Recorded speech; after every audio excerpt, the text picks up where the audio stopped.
It's an announcement in a competition that, by the way, you and everybody else around think is a waste of time anyway. And we've listened to the backdrop of people saying they can't be bothered to be there. We've tried to psychoanalyse the motivations of the manager. We had Danny Murphy sitting in here saying the other day that Atletico Madrid couldn't care less. Now we've got people saying that people should be deeply invested. Make your bleeding minds up. City miss out on £15 million as a result of their exit, but Danny Mills thinks they might suffer more next season. Defences win titles, strikers win your matches. Yeah. Simple as that. You know, to win the Champions League, to win a league, you have to have a fabulous defence as well as a great attack. Now we're just one sleep away from Euro 2025. The Lionesses get their campaign underway against France on Saturday, live on talkSPORT. And New England #1 keeper Hannah Hampton has addressed concerns about inexperience in the goalie group. People have said before that the goalkeeper group's inexperienced. It's also not. They've had so much experience in their club, winning trophies or competing in Champions Leagues themselves, that they're experienced in their own right. Elsewhere, day 2 of Wimbledon sees Jack Draper in action, and Nick Kyrgios has high hopes for him. I think Draper's definitely a contender for Wimbledon and pretty much any tournament he plays. You know, he's a great athlete, big left-hander, super professional. I think that, you know, British tennis right now is in incredible form. You've got a lot of good players, a lot of depth, and same can be said about the Aussie tennis. I think Aussie and British tennis, right now it's an exciting time, and you've got a genuine contender in Draper. But it was another Brit that caught Neil Warnock's eye yesterday. Katie Bolt. Oh, brilliant. I mean, I thought some of the rallies, because she was a seeded player that she was playing, wasn't she? Yeah, 9th seed. And I thought the guts and determination, I thought, wow, put that into football, she'd be a hell of a player, wouldn't she? Katie Bolter to Arsenal, anyone? Of course, she's more used to hitting balls over the net than into them, so maybe head to talksport.com for the latest on some slightly more realistic signings.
This is Paul Hawksbee and Charlie Baker. It was nearly just Paul Hawksbee and Paul Hawksbee to about 30 seconds ago.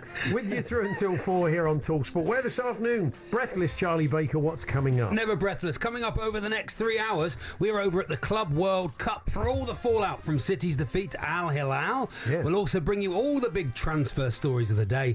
And Leeds supporting comedian Maisie Adam joins us for a chat. We're also interested in the best A trialist you ever saw, plus who is that?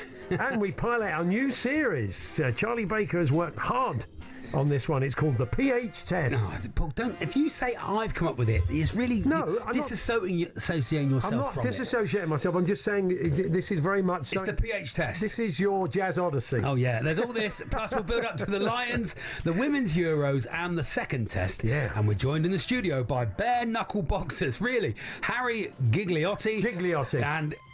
And Giggly. He's not a very tough name, is it?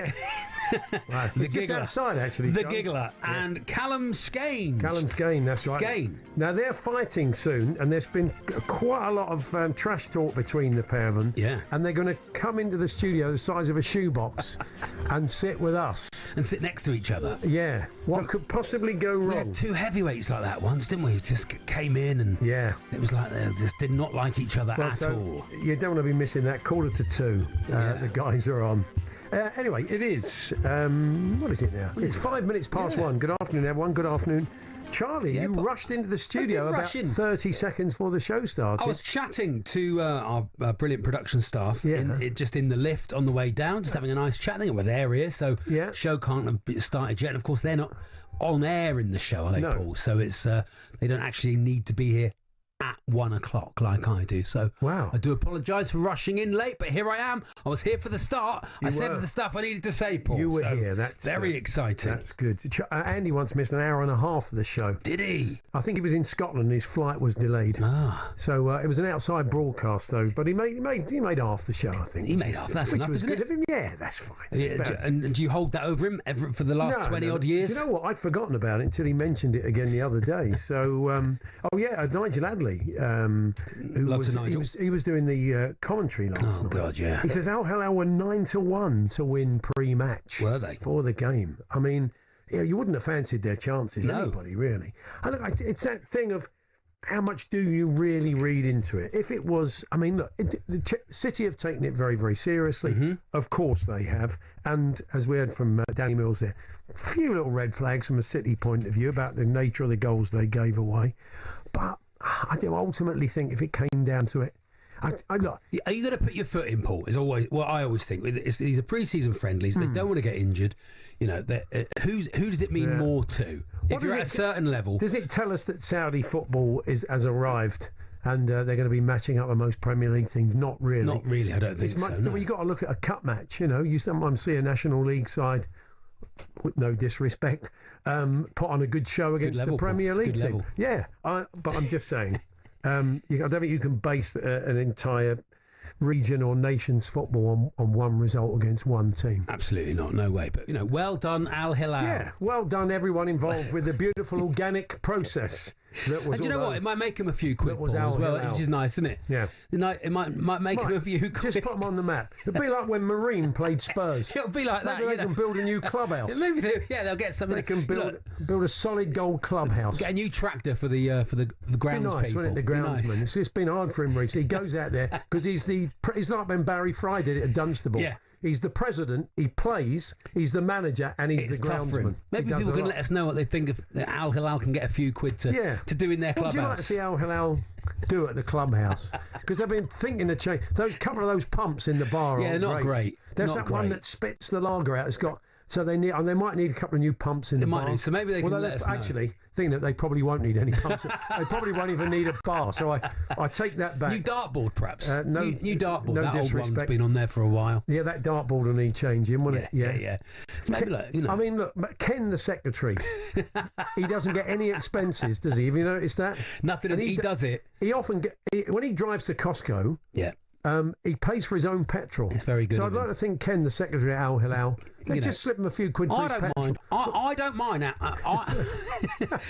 If we've got Al Hilal at home, I am Al Hilal through and through. You know that. You know that. Yeah, you know me. You know me. You know me. I'll happily I'll happily get in the Astra and go down to Costco and pick up the cups and the Al glasses. Hilal. Yeah, and full range of Kirkland items for the clubhouse.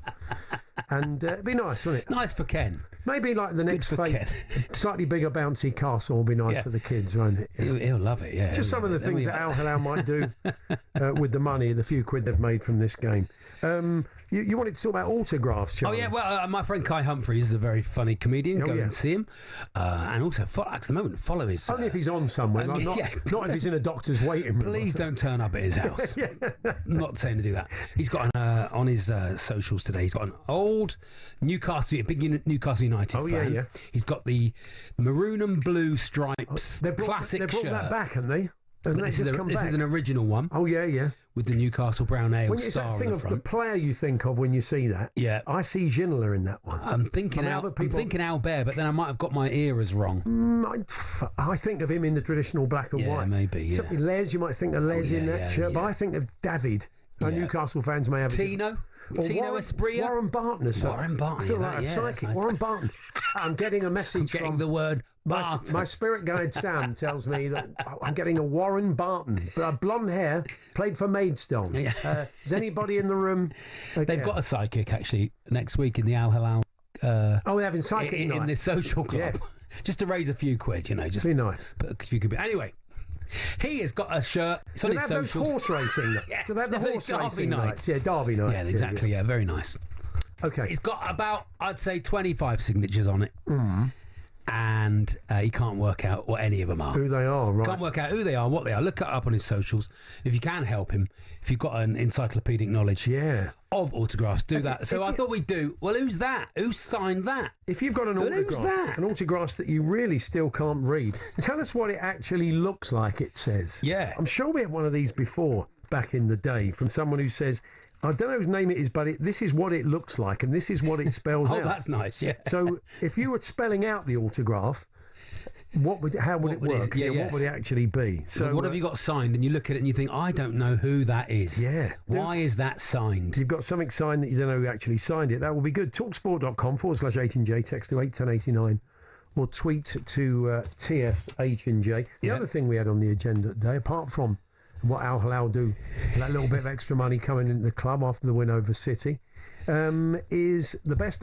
It's this time of year, isn't it, when you look, if you're a fan of a lower league side, you'll look down the list. I mean, you may have it. You may have Plymouth Argyle pre-season friendly. Do you have one against them? We've got one, we've got one coming up. Yeah, it'll be a Plymouth Argyle 11. You see the dreaded X1 next to it, and you think, it's going to be the kids. Kitman's going to get run out. It's going to be the kids.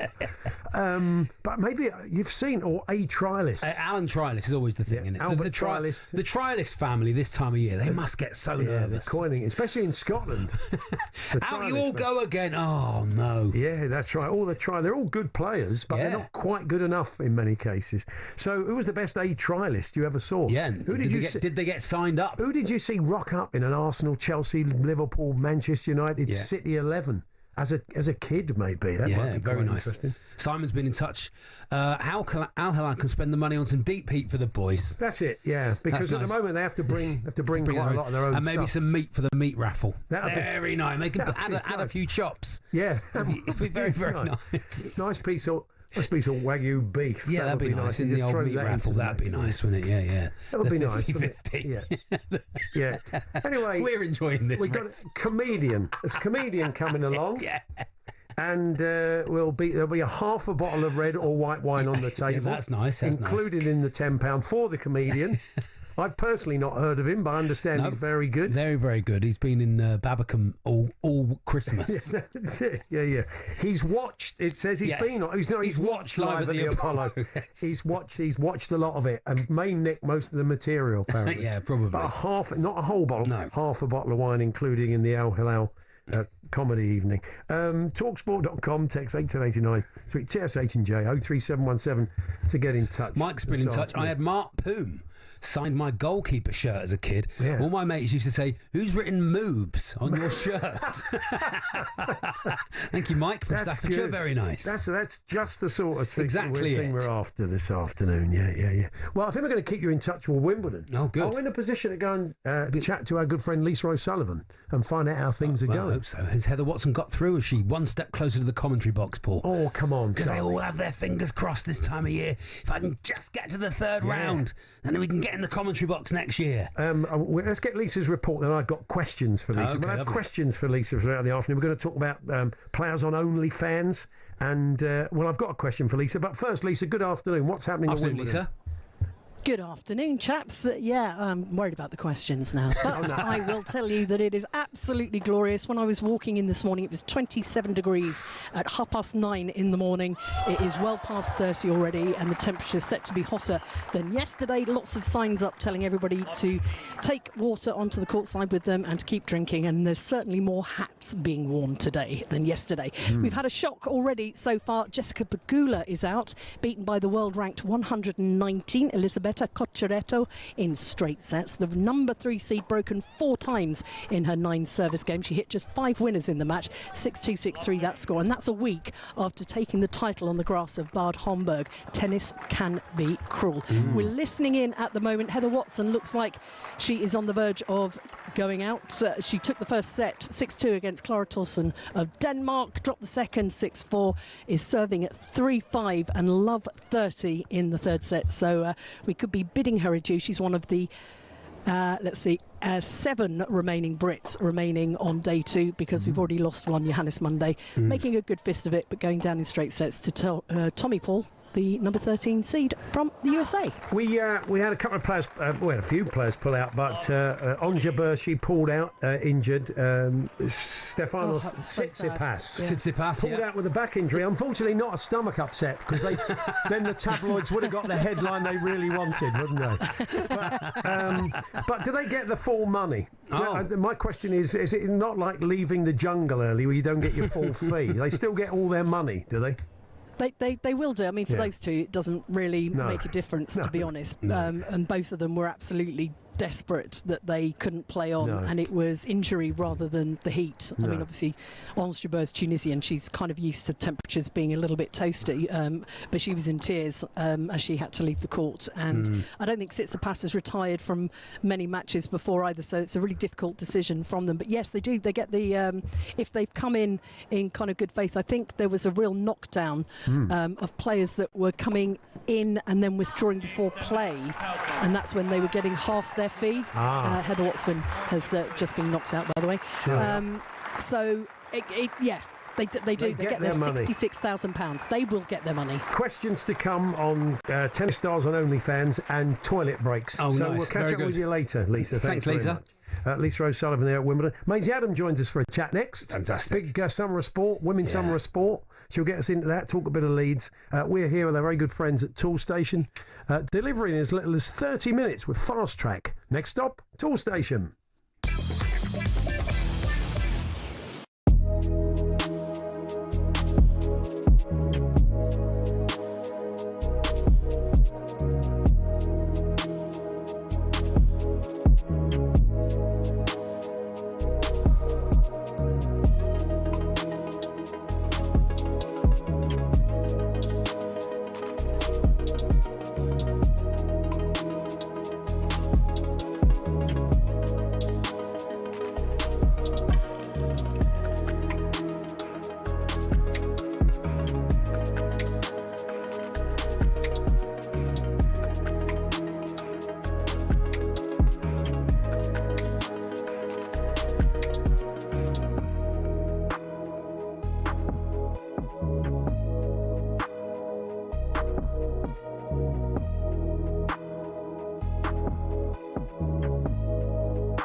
He plays that villain role very well now. That's crying out for a little bit more attention. It comes with a lot of crazy people. I took it personally and it kind of made me rebel a bit more. To be honest, I don't really care anymore. I'm never going to change.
Hawksbee, Charlie Baker here on talkSPORT. Now, about 18 months ago, we spoke to Jenny Wynn. She'd opened a sports bar. Oh, yeah. A kind of, not women only, but one that focused on women's sports in Portland, in Oregon.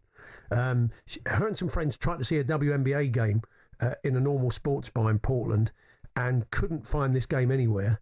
Asked the barman if he could put it on. He found the smallest telly in the place, and suddenly about sort of 30, 40 women crowded around it. They thought, we got an idea. Yeah, here. very nice. Which feeds into our chat. And I think there's others have opened in the States. There may be some opening in the UK. Feeds into our chat with friend of the show, comedian, Leeds fan, Maisie Adam. Hi, my favourite. Hello, Maisie. Hello, guys. How are you? Yeah, very I good. don't know were you aware of the sports bra in Port? That's what it's called, the sports bra. Yeah, it's a great idea. It made like $1 million in its first year or something. It was just swamped, wasn't it? Yeah, and it's surprising that we've not seen more open around the world and in this country, isn't it? Really, on that basis. I know. Well, me and Susie Ruffle have said when we finally make some money from the podcast, that's the first thing we'd do. We'd get a sports bar going, showing the games, because, like as you said there, the amount of times I, as a footy fan, have gone into a pub and they've got like 8 screens around, all showing the same game, with about 3 people in sometimes, and you go up and ask them, can you put the women's football on? I had it earlier in the year, and it was like a proper nail-biting game I wanted to see, and they were showing all around just men's football long after we knew that Liverpool had won and we knew who was getting relegated. There was no kind of like jeopardy to it, and it was as if I'd asked him to blooming remortgage his house. It was like it was so like with a proper huff and a puff, and like I don't know what channel it is, and you just feel like you're taking up time and space. So it's always incredible if you see it already on. Yeah, I mean, is it changing a bit? I mean, we'd like to think it is, and especially when we got a big summer, we've got women's rugby, women's football, so you'd like to think the Lionesses games will be on. Yeah, it is. In fact, so Green King pubs have got this incredible initiative where they have pledged to show every single minute of every single game of the Women's Euro and other sports. So we've got rugby. There's also the T20 World Cup, of course, this year.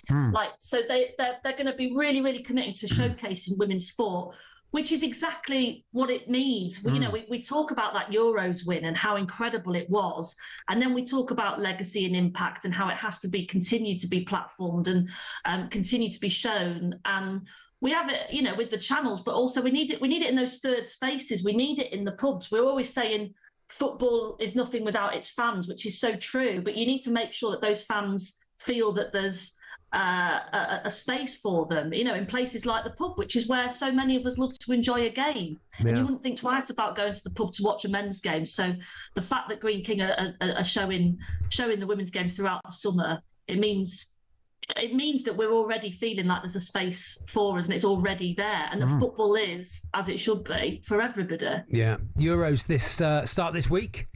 Come on. England not looking bad against Jamaica. I don't think the pitch helped. I thought that was a real shame. They scored 7 goals, John. I know, but against not a great Jamaica side, I will say a nice sort of get it in the legs performance. I would suggest they are in the toughest group, Maisie.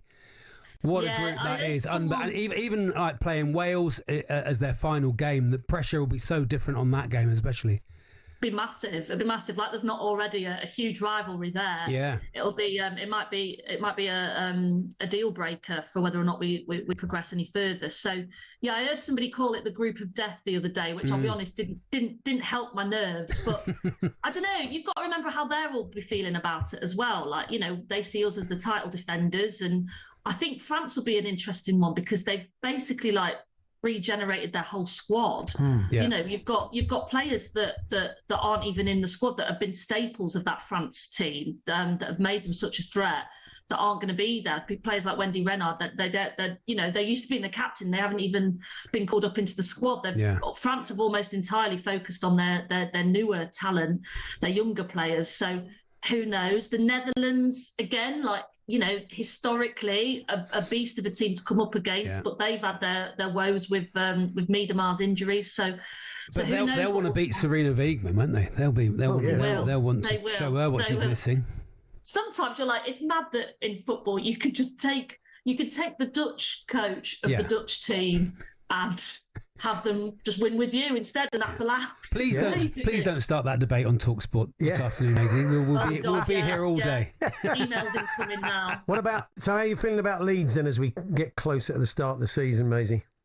Do you know what? I'm optimistic. I love Farke. I really like him. I think I'm not worried about him as a manager. I was really confused by that whole debate after we secured promotion, that there was even whispers of him being let go. I really do back him. I think it'll just be important in what purchases we make. I'd like to see some really strong signings, especially in goal. We need to get that sorted. But I'm feeling optimistic. First game against Everton, it'll be good. It'll be good to be back. Fantastic, yeah. And Big Kick Energy, your podcast with Susie Ruffle, continues apace. Absolutely great. And are you touring as well, Maisie? No, I'm not. I finished my tour, but I'm buzzing for the podcast because Susie's going to be coming out to Switzerland for that crucial England-Wales game in St Gallen. I know I have had to stress to her several times that she can't wear a Wales shirt. She likes to wear just any shirt she likes the look of. Right, her approach to shirt is like a sort of young child's approach to Pokemon cards. She just wants them all. Yeah, and nice. She doesn't really get that you shouldn't really be doing that with going to the games, especially. It's a lot more forgiving and understanding of women's football. I went and watched Tottenham Manchester United women, and there were a couple of Arsenal shirts in the crowd, and I thought, people just love the vibes, to be honest with you. But, I mean, Arsenal fans are blooming everywhere, aren't they? They're sort of. I think Arsenal women are a bit like, almost in terms of like the branding of a club, it's almost like the Man U of men's football. Like it's that of they've got fans all around the country. I think there's Arsenal fans in Inverness, to be honest with you. Well, they did win the Champions League as well, didn't they? So, pretty exciting. Yeah, they've had a got Alessia belter. Ruiz, so this Lioness squad is made up of so many Arsenal players and Chelsea players. So both of whom have had a bit of silverware, which will be encouraging for them. So I'm buzzing. I can't wait. Are you heading out there for the whole thing, or I'm heading out there, and do you know what I'm going to be taking? I'm in one of these Green King pubs today. And they've had on every table. It's like I guess I would describe it to your listeners as a hymn book. Or a herb chants. So they've got like a load of chants all around, like players and just the Lionesses in general. So and I just need to warm up my vocal cords. If you've got any tips for that, Charlie, I know you. Just humming, lots of humming. Just lots of humming, Maisie. That's all. Yeah, humming. Humming. Like they are humming. Yeah, that's how you start small and get bigger. You know. Flight to Switzerland. Yeah. Might be on the flight to Switzerland if it gets any worse at Torquay United. Oh yeah, that's. Don't say that, Charlie. Don't say that. I'll come with you. Do you want to talk us through your penalty at the end of Egg United v Chicken City? Do you know what? I knew you. Well, you did put online where you nutmegged me. This was in the Alex Horn game. Yeah. You nutmegged me, and you put that on TikTok. I had a lot of messages about that. You're shameless. And then you had a penalty to win it, and you put it wide, which is very sad. Wow. Normally you are the you're normally the hero of those games. I think there's a dodgy signal suddenly. Actually, Maisie's such a good footballer. But such a good footballer. Mr. Crucial Pen. Yeah, but she's a very good footballer. Oh, stop it! Right, goodbye. Thank you for having me. Thank you, Maisie. We'll catch up with you soon. Thanks a lot. See you guys. Thanks. Maisie Adam there in Life from a Green King pub. And of course, we're going to bring you the Women's Euros. Our team are setting off. First game tomorrow, England in action and Wales on Saturday evening. Back-to-back matches. We'll bring you those. And our own Uma Gurav's going to pop in later on to preview the tournament. But we're off to the Club World Cup, where they're in shock today. Well, those that are awake this early in the morning anyway. In shock that Al Hilal knocked out Manchester City. Craig Kilfari's out there, and we'll be catching up with him in a few moments' time.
Al Hilal shocked the world by dumping Manchester City out of the Club World Cup. But Simon Jordan's not massively impressed with the narrative that's developing around it. It's a fabulous result for the Saudis. In the same way, it was a fabulous result for the Saudi Arabians to beat Argentina in the World Cup. It's an announcement in a competition that, by the way, you and everybody else around think is a waste of time anyway. And we've listened to the backdrop of people saying they can't be bothered to be there. We've tried to psychoanalyse the motivations of the manager. We had Danny Murphy sitting in here saying the other day that Atletico Madrid couldn't care less. Now we've got people saying that people should be deeply invested. Make your bleeding minds up. Elsewhere, day 2 of Wimbledon sees Jack Draper in action, and Nick Kyrgios has high hopes for him. Draper's definitely a contender for Wimbledon, and in pretty much any tournament he plays. You know, he's a great athlete, big left-hander, super professional. I think that, you know, British tennis right now is in incredible form. You got a lot of good players, a lot of depth, and same can be said about the Aussie tennis. I think Aussie and British tennis right now, it's an exciting time. But it was another Brit that caught Neil Warnock's eye yesterday. Katie Boulter. Brilliant. I mean, I thought some of the rallies, because she was a seeded player that she was playing, wasn't she? Yeah, 9th seed. And I thought that the guts and determination, I thought, wow, put that into football, she'd be a hell of a player, wouldn't she? Katie Bolter to Arsenal, anyone? Of course, she's more used to hitting balls over the net than into them, so maybe head to talksport.com for the latest on some slightly more realistic signings.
Yes, Paul Hawksbee, Charlie Baker here on talkSPORT. Well, who knows, they may still be dancing in the streets of Riyadh. Yes. Many hours after the final whistle went, a big win over Manchester City in the Club World Cup. This is how it sounded on talkSPORT. talkSPORT's exclusive coverage of the FIFA Club World Cup. An opportunity now for Manchester City, and it's bundled over the line, and the opening goal scored by Bernardo Silva, and the header is in! Marcus Leonardo equalises for Al Hilal, and Malcolm was away and clear here for Al Hilal. What an opportunity! He scored! And just looking at Pep Guardiola, he looks absolutely stunned. Haaland with a header, Ake's almost in, there he is! And Haaland is there to equalise. In towards that near post area, and headed in! Kalidou Koulibaly makes it 3-2 to Al Hilal. Now Shirky with the cross in, looking for Foden! Brilliant volley from Phil Foden. 3-3. It's blocked, but it's turned in. And Al Hilal lead 4-3. Can you believe this? I can't believe what's just happened. Of the world, Manchester City want to get off. They are out of the Club World Cup. Yes, there we are. 4-3 of Nigel Adderley and Scott Minto there on commentary duty last night. Nigel was very, very excited about the old Al Hilal. He did. He seemed an extra spring in his step on the Al Hilal front. He loved it, yeah. As a Tranmere fan, he loves the underdog. He does. Lee and Yuki says Al Hilal could use the extra cash to fix the leak on urinal 3. So that's it. Always got a bin bag taped over it. What are they going to do with this money, this influx of money that has come into the club? We're likened it to Marine when they got Spurs. It could be a game changer for them. So let's cross the Club World Cup now. Our own Kwaku Afari is out there great. on duty. Good afternoon, Kwaku. Kwaku. How you getting on, guys? Yeah, good, thank you, mate. I mean, look, as I said, it's quite hard to look at one result in isolation and say it's a kind of watershed moment. But, I mean, it was a shock result, really. The City looked like they were easing their way to the final. They seem to be taking it very seriously, and no one really expected that. Not about 4 goals put past them anyway. No, and you're right to point out the fact that City were taking it very seriously. You saw it in the reaction of their players after the game. They were devastated, and of course, much has been made of this Club World Cup in terms of should it be played in the summer in these conditions in this country.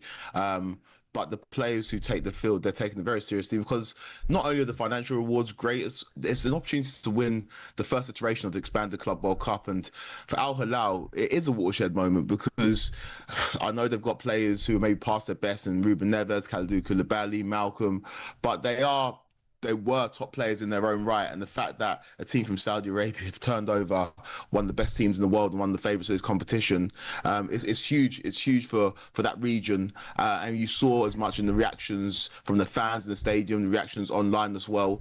And this tournament has just proved that the European teams can't just walk this tournament. They're not just going to turn up and turn over any team they come up against. And last night was a perfect example of that, and one of the most crazy games I've seen in a long time.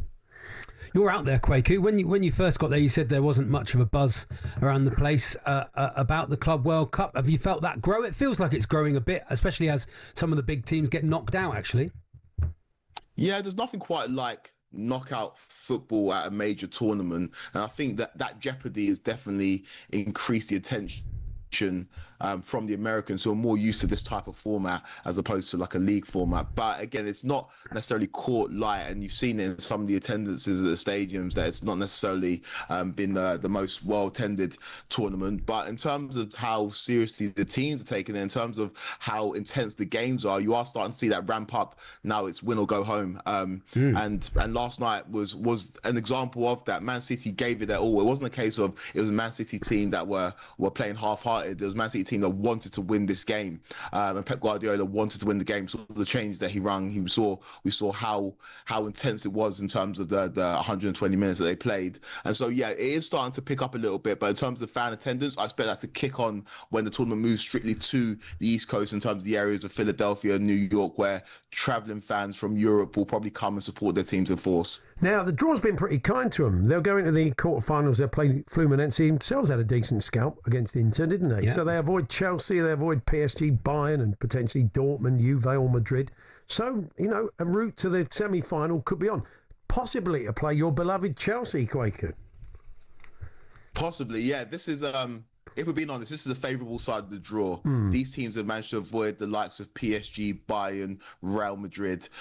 And so the tournament all of a sudden has opened up. Like you mentioned, Fluminense are through to the quarterfinals. They take on Al Hilal. They beat Inter Milan 2-0 yesterday in a day of shocks at the Club World Cup. So this is definitely the side of the draw that maybe is a little bit weaker, if we're being honest, a little bit weaker than the other side of the draw. But it's a great opportunity for a team that maybe a lot of people didn't expect to make the final to get all the way to the final, which will be in New York in a couple of weeks. And like you mentioned, my beloved Chelsea are on this side of the draw. Need to get the job done against Palmeiras on Friday. But I've talked to Maresca and I've talked to the players. They don't want to admit it, but this tournament has definitely opened up for them, and there's a clear pathway for Chelsea to make it all the way to the final. And like I mentioned previously, that comes with incredible financial incentives. Yeah. So the motivation is very high within the Chelsea camp. We got João Pedro. I say parachuted in. That could literally happen. If that's the quickest way to get him in the camp. Yeah. Imagine that. We're at 35,000 feet. Just jump out, João, won't you? Yeah. Put your kit on. Put your kit on and your boots. We were saying yesterday, if he came into the stadium, that would be lovely, great, wouldn't it? And then just came on as a sub. But it does seem weird, doesn't it? Normally you have to get your squads Poor in. Poor João Pedro, give me a couple more weeks off. Can you get knocked out or something, please? Yeah. Well, I'm sure he'd love to play against. He'd love to be involved against Palmeiras, wouldn't he? As a Brazilian. So, and Esteval William, there's a player that's coming to you next season, playing his kind of potentially his final ever game for Palmeiras. The young player you're signing. Yeah, there's so much narrative, and I'm really interested with the Esteval William, because I'm not saying Chelsea did Palmeiras a favour, but we know how seriously these South American teams take the Club World Cup even before it expanded. So Chelsea gave them the grace, saying that this is your star player. Obviously, we're bringing him in after this tournament, but we'll allow him to play for you during the Club World Cup, and that extends to playing against Chelsea. So the irony, if Esteval William has a part to play in knocking Chelsea out of this tournament, we will not hear the end of it. But he's a player that's been very, very good at this tournament. He's obviously very highly regarded by many people, especially within the Chelsea camp. So I'm really excited to see how he fares up against English opposition, which is what he's going to face next season. He's still a teenager, still developing physically, but in terms of talent, in terms of ability of the ball at his feet, he's got it all. And so he's a player that I'm keeping a close eye on. With João Pedro, it is an interesting dynamic in terms of parachuting him into this Chelsea squad halfway through a tournament. But I think a lot of these teams, despite the fact they are taking it seriously, they're treating it as a pre-season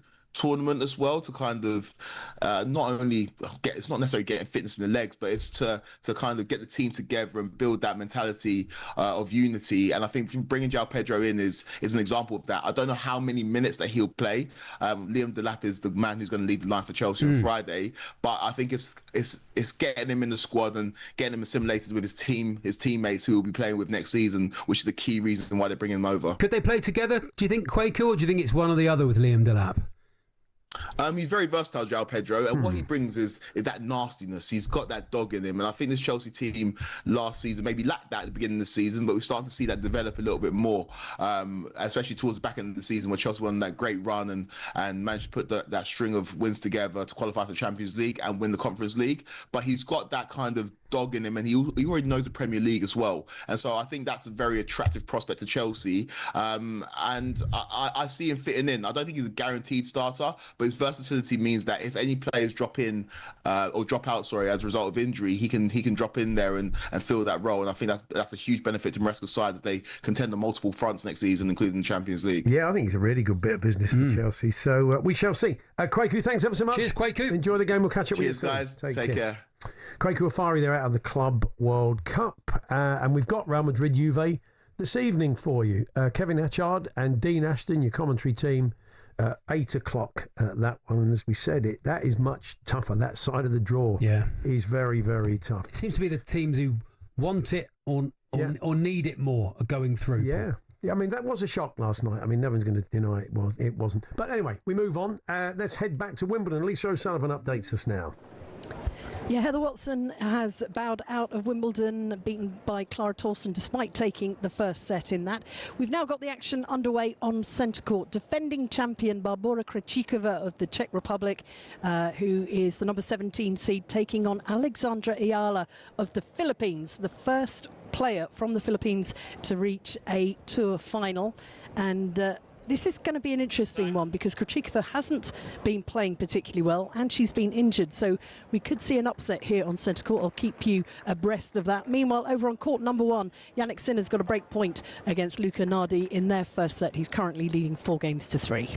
Fantastic. Thank you, Lisa. And we're going to be joined in the studio by two guys who fight this weekend. Bare knuckle boxers Harry Gigliotti and Callum Skane. They're top of the bill, BKB 43. I thought it was Cundy and O'Hara you were going to No, it's not. They've fallen out. No one's going to pay to watch that.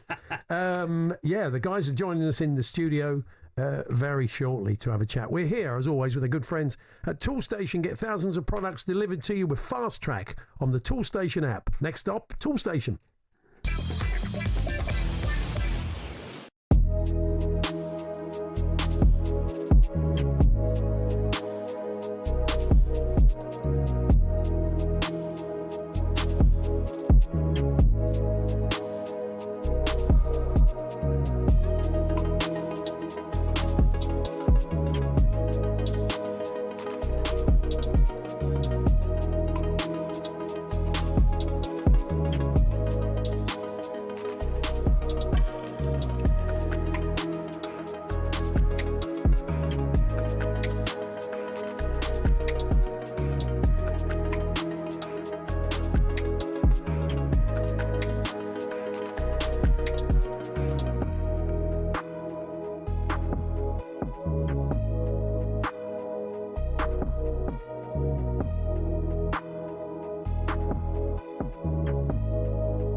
He plays that villain role very well now. That's crying out for a little bit more attention. It comes with a lot of crazy people. I took it personally and it kind of made me rebel a bit more. To be honest, I don't really care anymore. I'm never going to change.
Good afternoon, Paul Hawksbee, Charlie Baker here on talkSPORT in Farnworth in Bolton. This weekend's the Bolton Brawl at the Hideout Arena. BKB 43 and topping the bill are the two fighters sitting opposite us now. It's Harry Gigliotti and Callum Skane. They're going to go head to head.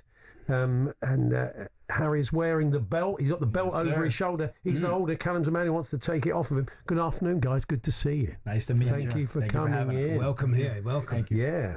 So, when did you win the belt, Harry? Tell us. I won this back in October against the Irishman, Joe Fitzpatrick, and then I just defended it in February in Denver. So this is my second run at defending the title. And it's against this man right here next to me, Callum Skane. Yeah. That is a handsome belt, isn't it? It's a beautiful thing. Yeah. Callum, how long have you wanted to get your hands on the belt? I saw a little video with our good friend Gareth A. Davis calling Harry out, wanting to get the fight on. You've got the fight you wanted. Yeah, since day one, really. I just want to be world champion. And Harry's obviously the champion. Yes, sir. So this is my time now. Got to come and take that belt from him. Yes, he's just keeping it from me. He wants it. Yeah. He's carrying around London for this week, and then I'm taking it Saturday. Yeah. People won't know a great deal about bare knuckle fighting, I'm sure. But both you guys, your route into it was through the traditional route, being boxers. Yeah. So tell us. So tell us, Harry, first when you got into from amateurs to pros. I mean, I did Golden Gloves. I was a runner-up in the Lowell Memorial Golden Gloves back in the day, where Irish Mickey Ward died of.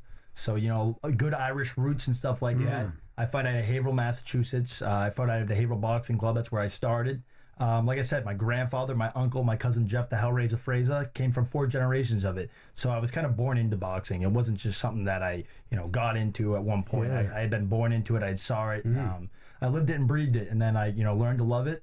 And boxing just was too political, too watered down for me. So I came into bare knuckle and I gave it a shot. So that was the reason that you switched over. And what about you, Callum? So again, you were in the Olympic program, is that right? I was on the Team GB Emerging Talent. Yeah. But obviously, where I live is a small village, Blaengwynfi, in the valleys in Wales, and there's nothing really there. So me and all my mates, we got into boxing, and a few of us stuck it out. Obviously, I stuck it. Yeah. And it just went on from there then. And how did you make that switch to bare knuckle? Well, my last fight was to go to the Commonwealth Games. I lost on a split decision, so I had you didn't fancy another cycle again of... No, I had a few years out, and then this opportunity come along. I can't imagine there are many split decisions in bare knuckle boxing. I can imagine it's doesn't go to the pretty decision quick. too often. Yeah. Now they build them tough in the valleys. I mean, they build them tough in Massachusetts. Yeah, strong as they come. They do. They do indeed. Yes, sir. So, what were the main differences, guys? I'll ask you both the same question. Start with you, Harry. When you switched to bare knuckle, yes, I mean, did you fight in a different way? What were the things you kind of had you know, I was working on Muay Thai, clinching, working on a lot of MMA guys, using my crown and my head, learning how to dirty box more inside. But I've always had that inside game, that really good liver shot, setting up that head-body-head combination. You know, he's coming down to me. You know, he's sucking down a lot of weight. So, you know, these are things that I'm realizing. And, you know, I plan on exposing him on certain things. And on fight night, you know, we'll see what's going to happen. Yeah. Do the punches hurt more, Callum, in bare knuckle or not? For me, no. At the moment, I haven't really been tested. Right. This is my biggest test to date, but, you know, a fight's a fight to me. Gloves, no gloves, it's all the same. So I think the safety element is people don't quite understand that actually, because you can't quite punch as hard because the gloves are there to they're not cushion you. They're there to cushion your hands. They're not there to help the other person. They're doing research on it now. There's more surface damage in bare knuckle, where there's more internal damage in boxing with the boxing gloves and stuff like that. So actually bare knuckle is proven to be safer as a sport. You're right though, because superficially, Callum, it does look. I mean, I was looking at some pictures of a recent fight, and you do see it. There, you know, there's a lot of blood drawn, isn't there? Because as Harry said, you get a lot of surface cuts. Yeah, obviously bone on bone, isn't it? Really. Yeah. You are going to get cut more. Yeah. With the gloves, you've got the protection. Without the gloves, you haven't got no protection. And what about hand damage? Is that not effective? Have you not found that an issue at all? I mean, so far, so good. Yeah. And Harry, you're the same? Same so far, so good. Yeah. And I'm interested in your cousin, Callum, the Hellraiser. The Hellraiser Fraser. Was he christened that, or was it that he gave himself that name? So he actually got it in the name. You know, from being kind of a liver shot, body shot puncher. Okay. He actually lost his battle to suicide. So I dedicate a lot of the fights to him. You know, suicide awareness, mental health awareness, and stuff like that. But you know, I bring a little bit of hell in the ring with me anyway. Of course, so that's a part of him. And you were talking about your grandfather, who's still with us. Still with us. He was a boxer. Yes, sir. Wow, he's 93 years old.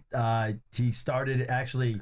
He was jumping trains, got into a little bit of trouble, was in a chain gang, and actually started boxing with no weight classes at all. The guards made them fight. And they bet on them, gamble on them, and basically that's where boxing started in my family. Wow. No boxing in your family, Callum, before you? Or? No, just friends, really. Really? Just joined the gym as friends.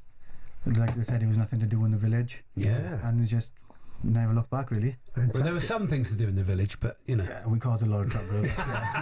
It's probably a good job you and your mates got in the gym. The discipline of being in the gym. We always knew who the troublemakers were. So just tell me the village. What was the village again? You live in the valley? Wimbledon. And have you? People must be very proud of what you're doing there. Will it be empty on Saturday nights? They'll all be in Bolton. Bringing a lot of fans. Yeah. And everybody be watching back in the village, I guess, on TV as pubs, well. Everywhere, really. Yeah. What about bare knuckle fight game in the States? So right now it's going to be on Vice TV. There's going to be a little bit later of a run, but we're working on that right now. Hopefully, talkSPORT can have it over in the States. That's what we're trying to aim for. So right now I don't really know, but we're going to have live feeds, and we have a ton of people coming out from Boston, flying in. My girlfriend, my brother, all my cousins, you know what I mean? Everybody's coming out to see me. So, And what's the attitude towards it in the States? Is it? It's not as big as it is out here. Okay. And it's not as respected, and that's something that I also want to bring back with me and show people that bare knuckle is a respectful sport, and it's a gentleman's sport. And I think sooner or later it will evolve and be bigger than boxing. Wow. Yeah. When you first started, when you first and that's a shout out to 10 years to Jim Freeman, by the way. It started big out here. When you go into the ring for the first bout you ever had, did you feel like you'd forgotten something? You think like, wow. I mean, hang on. You don't know what to expect. No, you're like, all right. Well, I've been in fist fights since I was like 6 years old. Of course, hand-to-hand fights and stuff, just through middle school, everything, elementary, middle school, high school. So I was like, all right, I've been punched with a bare knuckle, and I've competed in boxing, so this is my first time sanctionally being able to fight with bare knuckles. It's a bit different, but you know, you get a broad understanding really quick that you have to be really, you have to be first, you have to be fast, and you have to make sure that you land, clean, proficient, and on point. There is some kind of wrapping on the hands, isn't it? Light. But it's very low. It seems to be around the wrist, your thumb and your wrist, really, and that's it. Okay. And you sort of say hand injuries aren't an issue generally. Once you've learned to punch properly in that sport, then you should be okay. With the boxing background, you do learn how to punch correctly. Of course, so you've got a bit of an advantage in that. Yes, sir. There we are, Paul. Wow. There we are. Looking forward to it. I'm going to watch it now. What time you guys be on? When you're topping the bill, what time do you expect to see all the ring walks? So I'd say 9 p.m. British time, 4 p.m. Eastern Standard Time. Yeah. And what sort of undercards? Have you seen who's going to be fighting on? My boy David Winiarski's on it. Okay. Yeah, so he's from Scotland. He's going to be on I think the last fight on the prelims. Okay. I believe. Yeah, there's Dorian Dart from Wales. Joe Morgan, my sparring partner. Troy Palmer, my gym mate. So there's 4 Welsh of us fighting. It's going to be a lot of boys from the valleys and a lot coming in from Boston as well. What's your walkout song? Freebird. Oh, okay. Leonard Skinner. Yes, sir. Mohid, Welsh song. Oh, fantastic. Yeah, that's a Welsh football anthem, of course, isn't it? Yeah, brilliant. There'll be no welcome in the valleys in the bare knuckle boxing. Yes. Well, guys, I hope it's a great fight. We wish you both well. It's great to see you. Because often Thank you for having us. Well, it's a pleasure. Welcome, we get boxers in the same room, and it's a bit of edge. But you guys, you're going to put on a great show. But you can sit next to each other, and there's a lot of respect between the two of you. So, the very best here. Harry Gigliotti and Callum Skane fighting for the title this weekend, and they're a big fight in Bolton. What's that, Charlie? I'm just showing them my moves, Paul. He's got it too. He's got it too a little bit. Yeah. You're quite old school. You're gentleman Charlie Baker. Have you seen The Wizard of Oz? I'm like the lion. Yes, that's right. Put him up. Put him up. Yeah. You got me laughing there. So there we are. Super lightweight champion fight between the guys this Saturday in Bolton. It's Paul Hawksbee and Charlie Baker here on talkSPORT.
Shocked the world by dumping Manchester City out of the Club World Cup.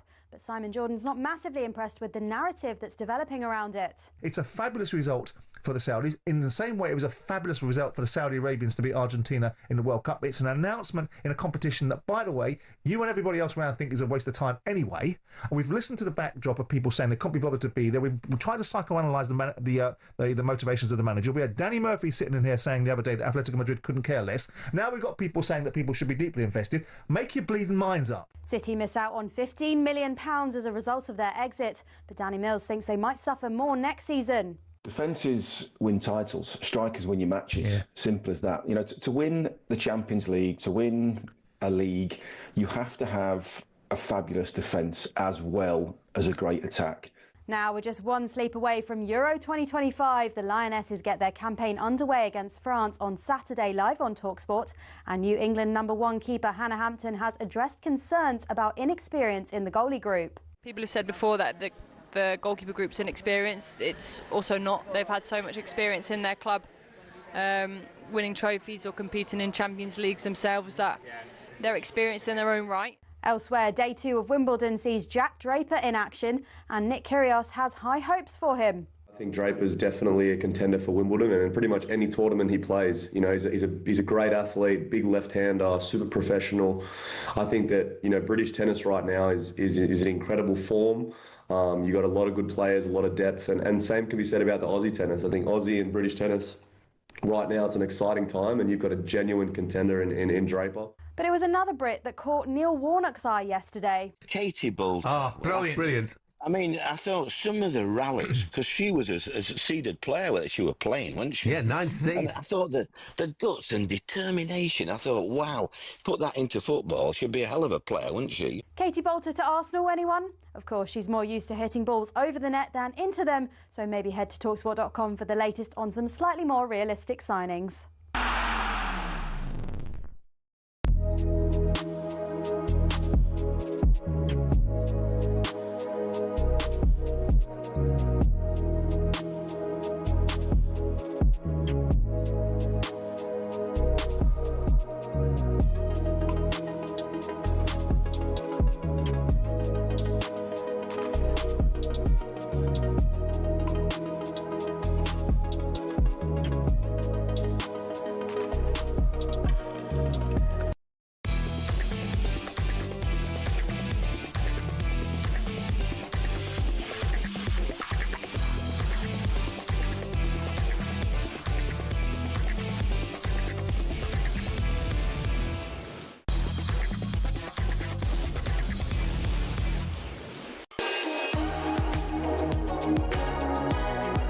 Good afternoon, Paul Hawksbee and Charlie Baker here on talkSPORT. Women's European Championship gets underway tomorrow. Our own Uma Gurav sets off. Later on today, we'll be catching up with her before she boards the plane to Switzerland. We'll have commentaries for you and updates and lots of content from the tournament. We're going to talk cricket. It's the second test between England and India at Edgbaston tomorrow. One of our top team, Neil Manthorpe, is up there, and we'll hear from the skipper, Ben Stokes.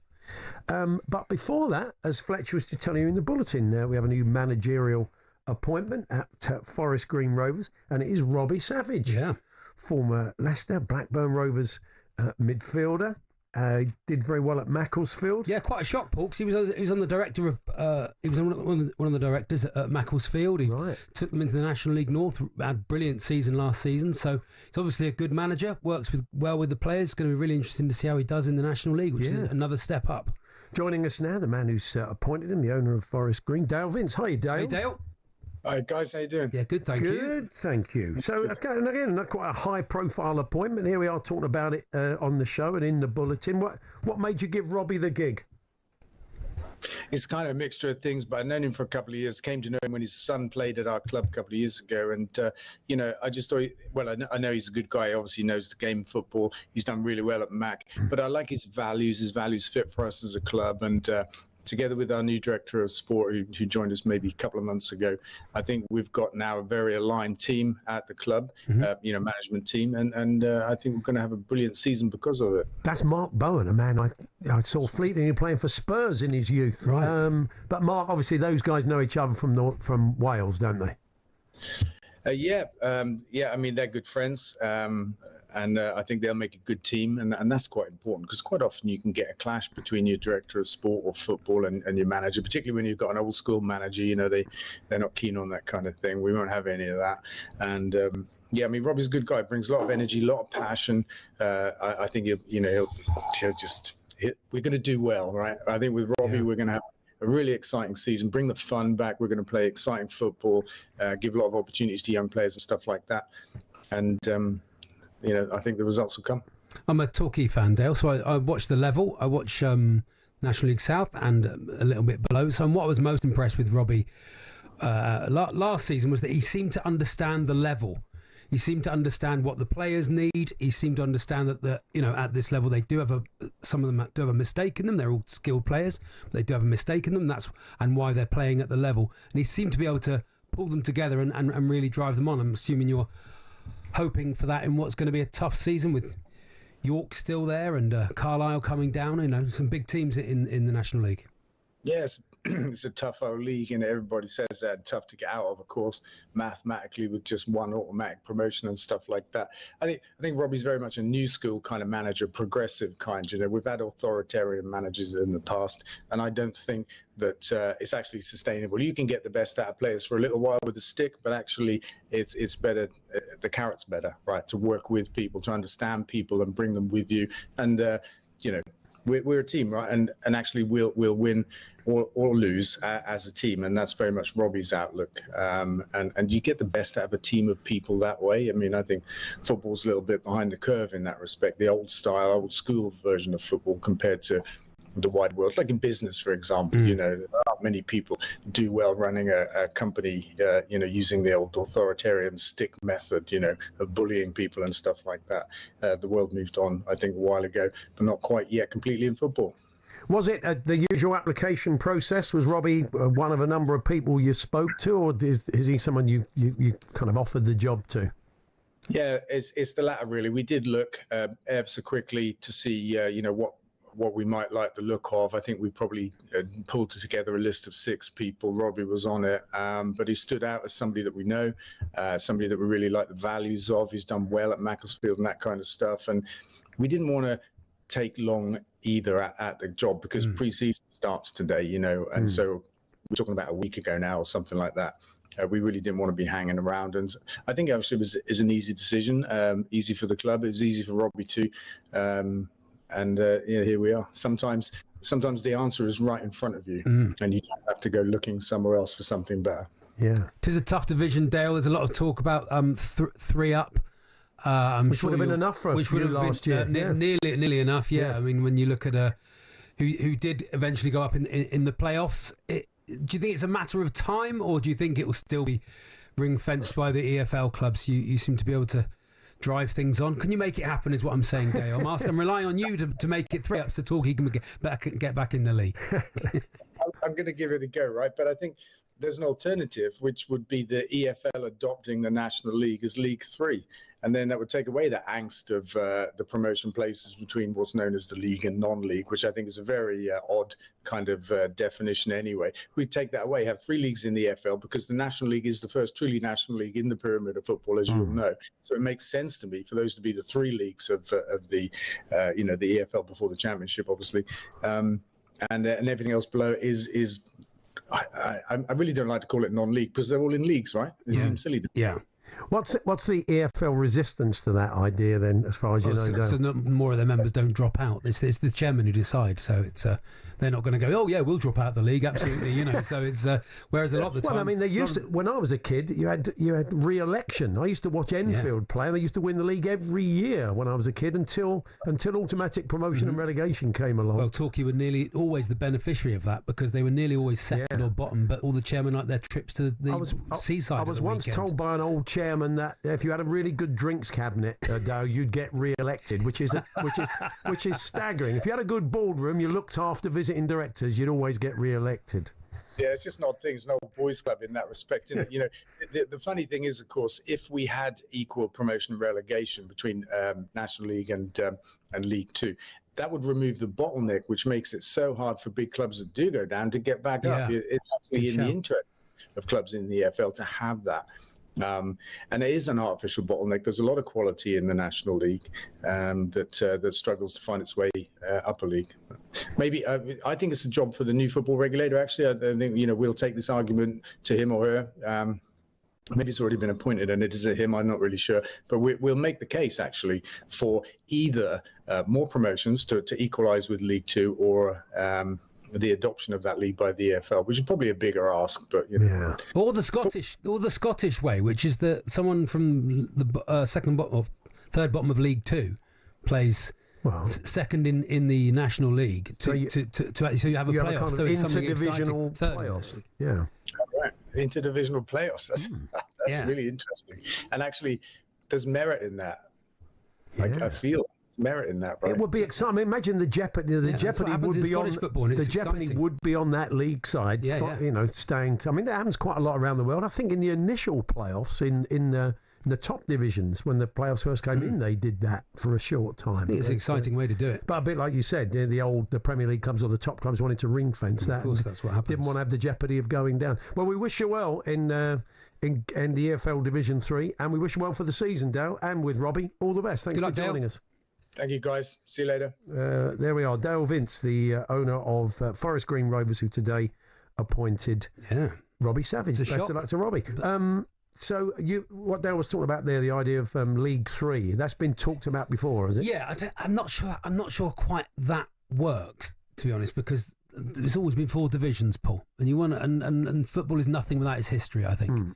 And so it's always been 4 divisions. I'm not saying that if you make the National League the league, I don't think that really works myself. I just think you need to have the same amount of teams go up as come down. You know, that's I remember I was speaking to the skipper, Steve Perriman, years ago when he was at Exeter. When Exeter dropped out the league, they lost. I mean, it may have changed now, but they lost sort of massive subsidies around youth football, and all those things. The things you get as a league club suddenly went. All that sort. You do get a bit of parachute. It's a bit, but it's a massive difference, isn't it? Once you drop out the league, I don't know if that's still the case. Maybe they've softened the blow. I don't think it's as much, but you need the jeopardy. There needs to be a level to be in the league, to be in the top 4 divisions of football. Yeah. There still needs to be that jeopardy. I'm not calling for no jeopardy, but I think it just needs to be fair. How many can get out of the league? It does seem very wrong in the National League. I mean, that's someone who got sawn off in the last day of the season. You know, he's asking for that. So you know, it does feel wrong that you only have 1 up automatically in your league. Yeah, that's not on. Anyway, let's check in once again with Lisa O'Sullivan, where I think the defending women's champion is in action, Lisa. I think she's going to go out as well. Wow. We're watching Barbora Krejcikova, who is seeded 17 for Wimbledon. She's playing Alexandra Ayala, who is a game changer, history maker from the Philippines, 20 years old. As a qualifier last week at Eastbourne, she got to the final and lost in the championship tiebreak, and she's making her Wimbledon appearance here, and she's the first player from the Philippines to appear in a main draw at Wimbledon. And when you consider that's a country with a population of more than 115 million, you can see what this 20-year-old is doing. She is 5-2 up on Krejcikova in the first set, and she is playing like she's been here forever. Novak Djokovic, of course, in action today against an interesting character, Alexander Muller, he's got a bit of a side hustle on OnlyFans. Oh, that's nice. He's on OnlyFans. He calls himself the sexiest professional tennis player from France. Lisa, are you agreeing? Are you agreeing with that? Well, do you know what? There'll be a whole host of French players now saying no. Not. Definitely. No. That's right. No. Well, that's interesting. It's not a website that I go to very often. Oh, okay.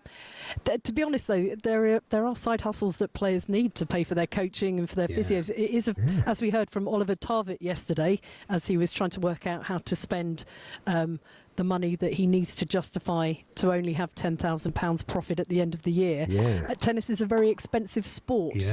So he will not be able to claim his I should clarify, he's £99,000 in so far, but he's still an amateur. He's still got a year left at college.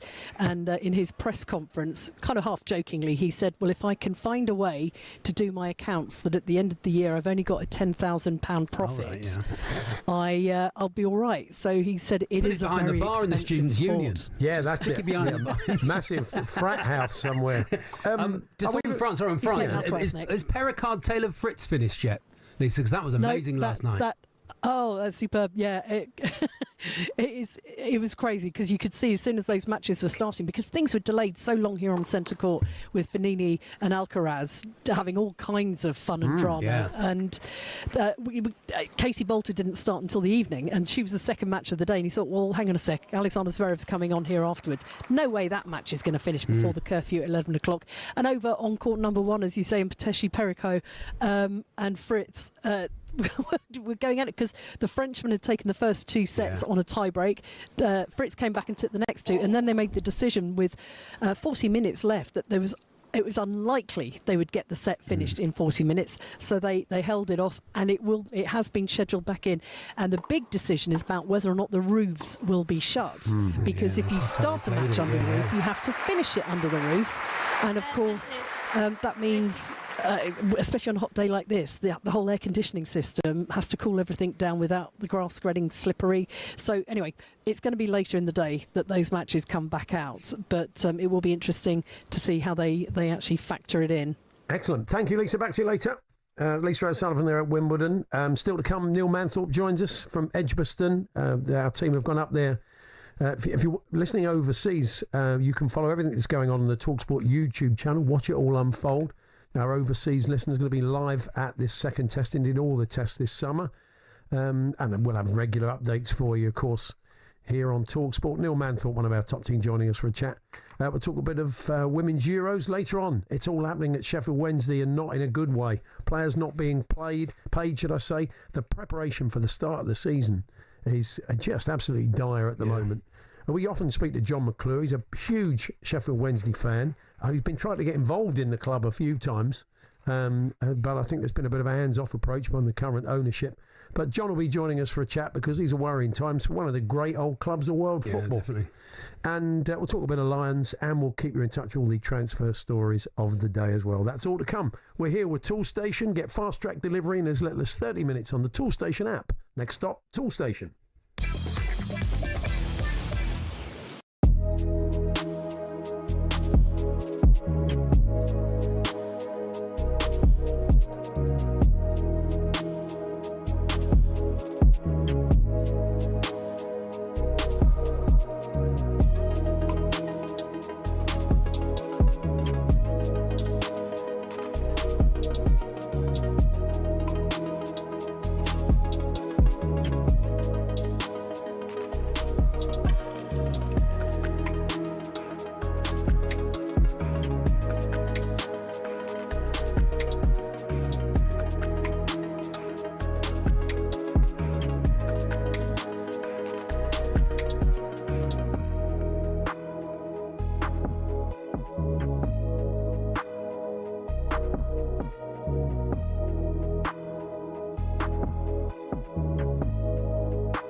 Plays that villain role very well now. That's crying out for a little bit more attention. It comes with a lot of crazy people. I took it personally, and it kind of made me rebel a bit more. To be honest, I don't really care anymore. I'm never going to change.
So, Charlie. Yes, the wait is finally over as the reunion of the century starts this weekend, and we're giving you a chance to win a pair of Oasis tickets in Manchester on July 19th. Yes, you heard that right. Oasis Live 25 is sold out, but talkSPORT can get you in.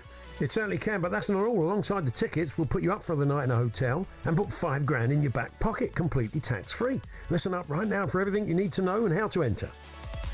All right, kids, you have to be over 18 to enter in the UK, excluding Northern Ireland, for the chance to win a pair of tickets to the most electrifying rock and roll reunion of the century, a hotel stay and $5,000 spending money. Text the word Oasis to 83338 by Monday the 7th of July at 11 p.m. and you'll be entered into the draw to go supersonic this summer. Text costs £2 plus one standard network rate message. You must have the bill payer's permission or post your name and number to Oasis Prize Draw, PO Box 3190, Colchester CO2 AGP, to arrive by 5 p.m. on the 10th of July. This is a talkSPORT limited promotion run on talkSPORT, Talk and Virgin Radio UK stations. Full T's and C's at talksport.com. Good luck, yeah? Sorted. Hawksbee and Baker here on talkSPORT. We're talking transfers with Alex Crook a little bit later on, looking at some of the big deals of the day and the ones that might get done. Now, Ollie Watkins linked to Man United, Paul. I don't know if that's just my Exeter City friends in. I think they get a few quid. It could be. If he does that. I seem to remember Adrian Edmondson, who's involved with the club, saying I think the Watkins payouts had stopped. Has that stopped now, is it? I think I don't think there was a chain of every time he moved. Every time he moves. But they were dancing in the streets of Exeter, when he went from Brentford to Villa. Love it. When he went in, silly club. Now, the pH test, Paul. Yeah. We're launching it today, the pH test. Now, Charlie, we were just kicking ideas around, and Charlie just said, the pH test. I said, but what is it, Charlie? He said, I don't know. This was about a month ago. For all you chemistry students out there, you'll know the pH test, of course. And you always thought it's the pH test, the Paul Hawksbee test. The Paul Hawksbee test. We did have to explain that to our producer. Why is it the pH test? The pH test, the Paul Hawksbee test. It's the pH test. Paul, I don't think there's anyone in the country, anyone in the world, tells a story or a gag as well as you. Oh, come on. And I'm interested in the Paul Hawksbee Museum. Oh, yeah. Museum or the Hall of Fame? The Hall of Fame. Okay. The Paul Hawksbee Hall of Fame. Wouldn't be much of a museum. I think it's very difficult to get into the Paul Hawksbee Hall of Fame with your own story. Okay, fair enough. So this is what we want. Yeah. We want people, listeners, 03717 22 3344, call us, to come on and you want to tell us your best story. So can be sports related, cannot be sports related. So it's just that story that is your signature It's tale. your go-to. When you're with people, or the one that your other half goes, you're not going to tell that again, are you? Yeah. But it always, no, look, trust me, and it brings Your the house best down. story. You're on a first date and you're really trying to impress. You're telling your best story. You had a good intro to a story. What was your one? I was in the Seychelles for 18 hours. That's pretty good. I danced with Monica Lewinsky, but that's sort of the whole story. Right, okay. Really, I don't know if you need gaps that's filling what you're in. telling the missus. Yeah, and that's as far as it went. And stop looking at the stains on that dress. Anyway, the pH test. So Paul and I will be the bouncers. Paul is head bouncer, of course. On the It's doors. quite an alternative universe you've painted here for. On the doors of the Paul Hawksbee Hall of Fame. Yeah. You need to come on and you need to tell us. We'll talk to you first. You won't be straight. Won't be straight in. No, we'll have a bit of a chat. And you need to tell us your best story. Paul will then decide the one you dine not, out on. Yeah. Whether or not you get in to the Hawksbee Hall of Fame. Okay. It's the pH surely, test. Whether you pass the pH test. The pH. Whether you've passed. Yeah. The pH test. 03717 223344. We'll do it about 3 o'clock. 03717 223344. Give us a call. We'll line up a couple of people to try and get through the doors of the Paul Hawksbee Hall of Fame. And will they pass the pH test? There we are. Sorry, Charlie has been trying to find something to hang the pH test on. I think this is it. At one point, I thought you were going to be quite literal. Yes. And place a catheter into my esophagus, which is what a pH People test would listen to that. Yeah, I think they would. People would listen to that. In many people's eyes, that's good radio. So there we are. Better than what we're doing now. 03717 223344. We were asked after what autograph is that? Who is that? Who is that? After my friend Kai Humphrey, he's got a old school Newcastle United top that he's got signed by everyone. Can't work out any of them. There we are. Hi lads, I had a Villa programme and Noel Blake signed it for me. Nice. He attended our presentation night for the under-10s. Yeah. He signed it Nobby Blair. That's what it looks like, I think. That's what it looks Jason. like. Jason from Duffield. Nobby Blair's a good name. Nobby It sounds Blair, like one of your dad's mates, doesn't it? Oh, Nobby Blair's. Good old Nobby Now, Blair. is Nobby Blair going to be there? Because if he is, you can't go. Hi, guys. Yeah. It's Henry from Milton Keynes. I met Jimmy White in the queue for Space Mountain in Orlando years ago. I said to him, "Are you the Jimmy White?" Yeah. He confirmed he was. But when I got him to sign my Mickey Mouse autograph book, he signed it Timmy Black. Oh, thanks a lot, Jimmy. There we are. I imagine he's very laid back, Jim. Whenever he comes, a very laid back bloke. I can't imagine him on a roller coaster. No. I imagine he goes, yeah. Oh, yeah. And I just, hold on. Yeah. Jimmy White on Space Mountain. Yeah. Scream if you want to go faster. Well, yeah. You know. I just can't imagine Jim in full flow, actually, like that. We were also asking the listeners how they would spend the money for Al Hilal in the social club. Al Hilal had a big win last night, and I likened it to when Marine played Spurs, and a game changer for them financially, because, I mean, a big win like that puts you on the map, and it could be a few quid coming into the club. Yes, very nice. We were talking early on about Ken, the secretary, and the work he does, and how he never gets petrol money when he goes to Costco.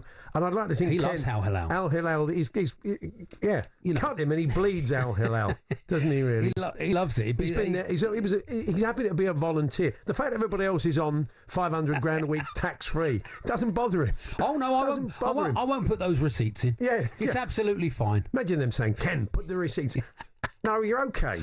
You're okay, Mohammed. It's absolutely fine. I don't want any money from this club, even though everybody else is on £500,000 a day. I don't want any money. Just give it to Milinkovic-Savic. He needs it more than I do. I don't need the money. Billy and Jarrow wonders if Al Hilal know about the blind card that they could put behind the bar. Do you know what that is, Paul? No. The blind card is when you have a grid, and people put their names in. You know, it's like £1 a square. Oh yeah, that's nice. You know, and you put your name in the square, and then someone draws the square, and the club gets half. And the winner gets half, you know. Maybe so Al Hilal could think of that. That's maybe. a nice idea. £1 a square. They'll finally be able to push over that massive bottle of bells full of coins that's been on the bar for ages. Yeah. Little things that Al Hilal will be able to do now. There's a few quid in the clubhouse. It's very nice for them, isn't it? Do let us know what a game changer it could be for them, that win against City. talksport.com/H&J. Text to 81089. Tweets to TSH&J. And 03717 23344. Your best story. Yes. Your signature story, the one you dine out on. Can you pass the pH test? Yes. The pH test. He's desperate, isn't he? We need to get our mate who does the cube. Oh, yeah. To do it, yeah. Colin, we need to get Colin to do next time Colin's the pH. But can you pass the pH test? But whenever he does things like that for us, his voiceover agent gets annoyed with him. Because we keep asking for freebies. Invoice Colin, yeah. Okay. There we go. My best story is I nearly got killed by a £500 fish in Thailand. Well, Loza, ring us up. Ring us up, Loza. We'll see if you can get in. 03717 223344. That's 03717 223344. We're going to be chatting to Neil Manthorpe up at Edgbaston ahead of the second test. There's news on Bumrah. It's news on. Is it good news or? It's kind of no news. But anyway, we'll tell you more with Manners in a few moments' time.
Al shocked the world by dumping Manchester City out of the Club World Cup, but Simon Jordan's not massively impressed with the narrative that's developing around it. It's a fabulous result for the Saudis. In the same way it was a fabulous result for the Saudi Arabians to beat Argentina in the World Cup. It's an announcement in a competition that, by the way, you and everybody else around think is a waste of time anyway. And we've listened to the backdrop of people saying they can't be bothered to be there. We've tried to psychoanalyse the motivations of the manager. We had Danny Murphy sitting in here saying the other day that Atletico Madrid couldn't care less. Now we've got people saying that people should be deeply invested. Make your bleeding minds up. Elsewhere, day 2 of Wimbledon sees Jack Draper in action, and Nick Kyrgios has high hopes for him. Draper's definitely a contender for Wimbledon, and in pretty much any tournament he plays. You know, he's a great athlete, big left-hander, super professional.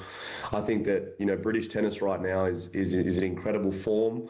You got a lot of good players, a lot of depth, and same can be said about the Aussie tennis. I think Aussie and British tennis right now, it's an exciting time. But it was another Brit that caught Neil Warnock's eye yesterday. Katie Bolt. Oh, brilliant. I mean, I thought some of the rallies, because she was a seeded player that she was playing, wasn't she? Yeah, 9th seed. And I thought that the guts and determination, I thought, wow, put that into football, she'd be a hell of a player, wouldn't she? Katie Bolter to Arsenal, anyone? Of course, she's more used to hitting balls over the net than into them, so maybe head to talksport.com for the latest on some slightly more realistic signings.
So, second test. What an amazing first test we had last week, certainly from an England point of view. Deciding to have a bowl on the first day, getting absolute pelters. We sat here, gave him pelters about that. Andy Jacobs, of course, he felt it was never in doubt. It was the right move from the first moment. But as Ben Stokes said, good job the game last 5 days. But, you know, look, we're never going to expect the conventional from this team. We know that now. Who knows what's going to happen to Edgbaston? Neil Manthorpe is already in situ. Before we hear from him, let's hear from Ben Stokes. England named an unchanged team for the second test. So the fit again, Jofra Archer, of course, we'll probably have to wait for Lords. And this is what the skipper had to say about why it was necessary to bring Archer back into the squad environment, even though there was a few people suggesting maybe another turnout in red ball cricket with Sussex might have been favourite.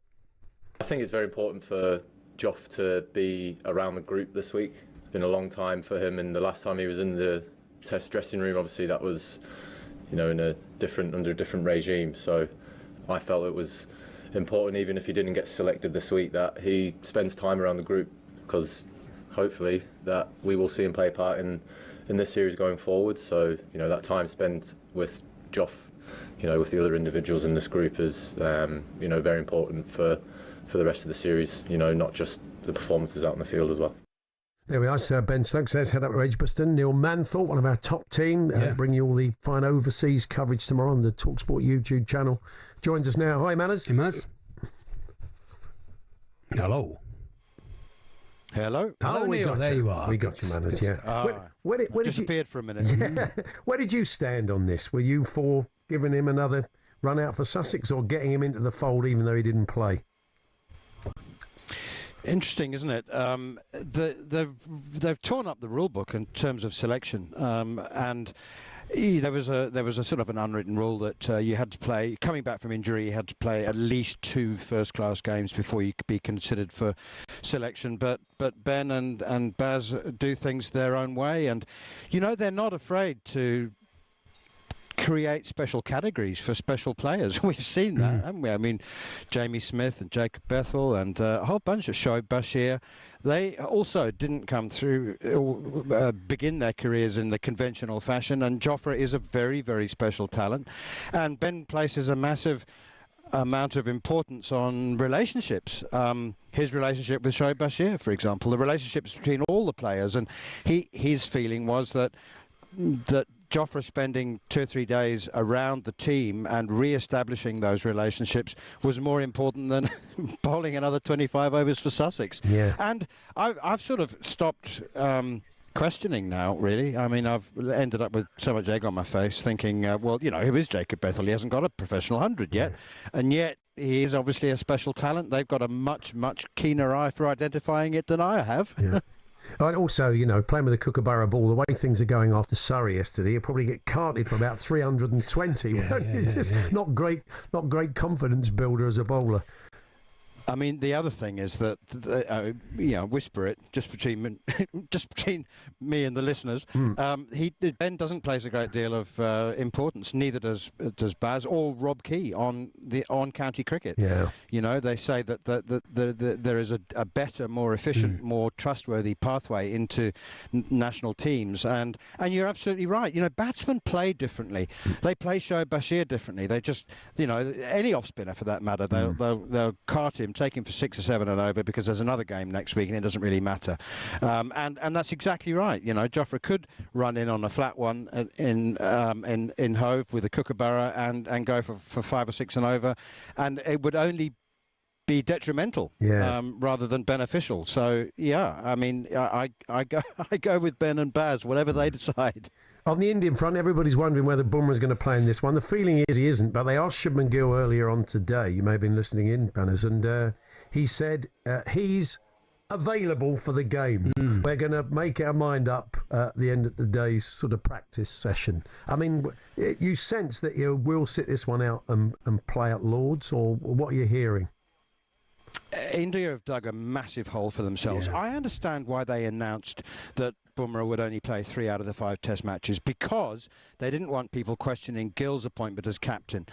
Bumrah is the most charismatic leader and the one that everybody naturally looks up to. He deputised for Rohit Sharma in Australia, and he was the player's choice as captain. And in order to protect Gill, they announced that, and they asked Bumrah to confirm that he didn't want the captaincy because he wasn't going to play in all 5 Test matches. But it's now become a massive distraction. It's become something that England are obviously watching very closely. And do you know what? It's almost impossible to disguise whether somebody's going to play or not. So, you know, England have got people looking carefully. They're on Bumrah watch. And the feeling is that he probably won't play tomorrow. But as I said, it's become a massive distraction. India have got a squad of 17, you know, and there are 5 other bowlers thinking, well, have I got a chance? Yeah. Is Jasprit playing? The talk, though, is that this is a real throwback to the kind of late 70s, early 80s. The talk is, and from Ryan Tenduskarta, who's assistant coach to Gautam Gambhir, said yesterday, you know, talked about avoiding defeat. In other words, playing for the draw with a little bit of rain around. So the talk is that if Bumrah won't play, they want to try and get to Lords only 1-0 down. But playing for a draw is something that, as I said, it's this kind of late 70s, 1980s. Do you remember England used to do it against the West Indies? You know, they play the extra batsman. We'll just draw this one and move on to the next venue and see if we can win there. So talk of playing 2 spinners. Washington Sundar, who is effectively a frontline batsman with, you know, a dozen first-class hundreds, batting at number 8. But it doesn't work like that. Can you imagine India go in with a weakened bowling attack, weaker than at Headingley, with sort of 8 batsmen, and put England in? They'll make 1,000. Well, 650. Weather's looking pretty good. Yeah, good. Bit of cloud in the morning, bit of breeze, but sunny in the afternoon. So not as stinking hot as it has been down in the south, man. So we've got to go in so confident, because we, obviously in that first test we didn't give up. Ben Duckett is in brilliant form. To have your opener in that form, and he seems to have learnt from his own mistakes, Manners, in many ways, that, you know, he'd famously never leave a ball, and I think he left He started leaving balls. He started doing this controlled version of Bazball that he's learning. So to have him as your starting guy and then follow up with two of the best batsmen in the world in the next 5 is just phenomenal. I really think we're gonna win these. You going 5? I'm not saying 5-0. I'm saying 3-1. Okay. You can go 5-0. I think that's not stretching it too much. I mean, honestly, England will never mind whether they bat or bowl first. The decision now is we'll bat last because they just want to chase anything. Whatever India give them, they want to chase. And the other thing is that with the Test match beginning on a Wednesday, Edgbaston, is naturally concerned about there not being sufficient weekend cricket because Saturday and Sundays, days 4 and 5. You might remember a month ago or so, or maybe 6 weeks ago, when Warwickshire hosted Surrey, they showed just how flat they can make the pitch because they batted first against Surrey, the reigning champions, and made 700 or 680. And so we're expecting more of the same. Another absolutely flat pitch. Try and take the game as deep as possible. Sell as much beer in the Raybank stand and get Edgbaston absolutely humming again. And do you know what? I don't think Ben Stokes would mind that at all. I think, right now, if you said, do you fancy another chase of 370 in the 4th innings? He'd probably say, yeah, great. Brilliant. Brilliant. We're here from you tomorrow, Manners. Thanks very much. Manners. Look forward to it. Neil Manthorpe, part of our top team up at Edgbaston. And if you're overseas, you can watch it and listen to it all unfold on the talkSPORT YouTube channel. And we'll have regular updates here on talkSPORT. But we're off to the Women's Euros next. Great. Umagurav is setting off later on today for Switzerland, where it's hot. Are you aware of this? No, I didn't know that. It's even hotter than it is here. Not what advertised. So 35, 37 degrees. Oof, in Switzerland? Yeah, I know. Oh, that chocolate will melt, Paul. It certainly will. Absolute nightmare. Get your Toblerones in the fridge. Anyway, we're going to be chatting to him about that and the tournament itself. We're here with our good friends at Toolstation. Download the Toolstation app for fast-track delivery on thousands of products. Next stop, Toolstation.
plays that villain role very well now. It's crying out for a little bit more attention. It comes with a lot of crazy people. I took it personally and it kind of made me rebel a bit more. To be honest, I don't really care anymore. I'm never going to change.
Yes, it's just one more sleep until the Women's Euros begin in Switzerland, where the England Lionesses will be looking to defend their crown, and Wales will be hoping to cause an upset at their first ever European Championships. You can join Adrian Durham and former England international Tash Dowie from 8 p.m. this evening for a special Euros preview show, where they'll be joined by lots of different guests and look ahead to an exciting month of European football.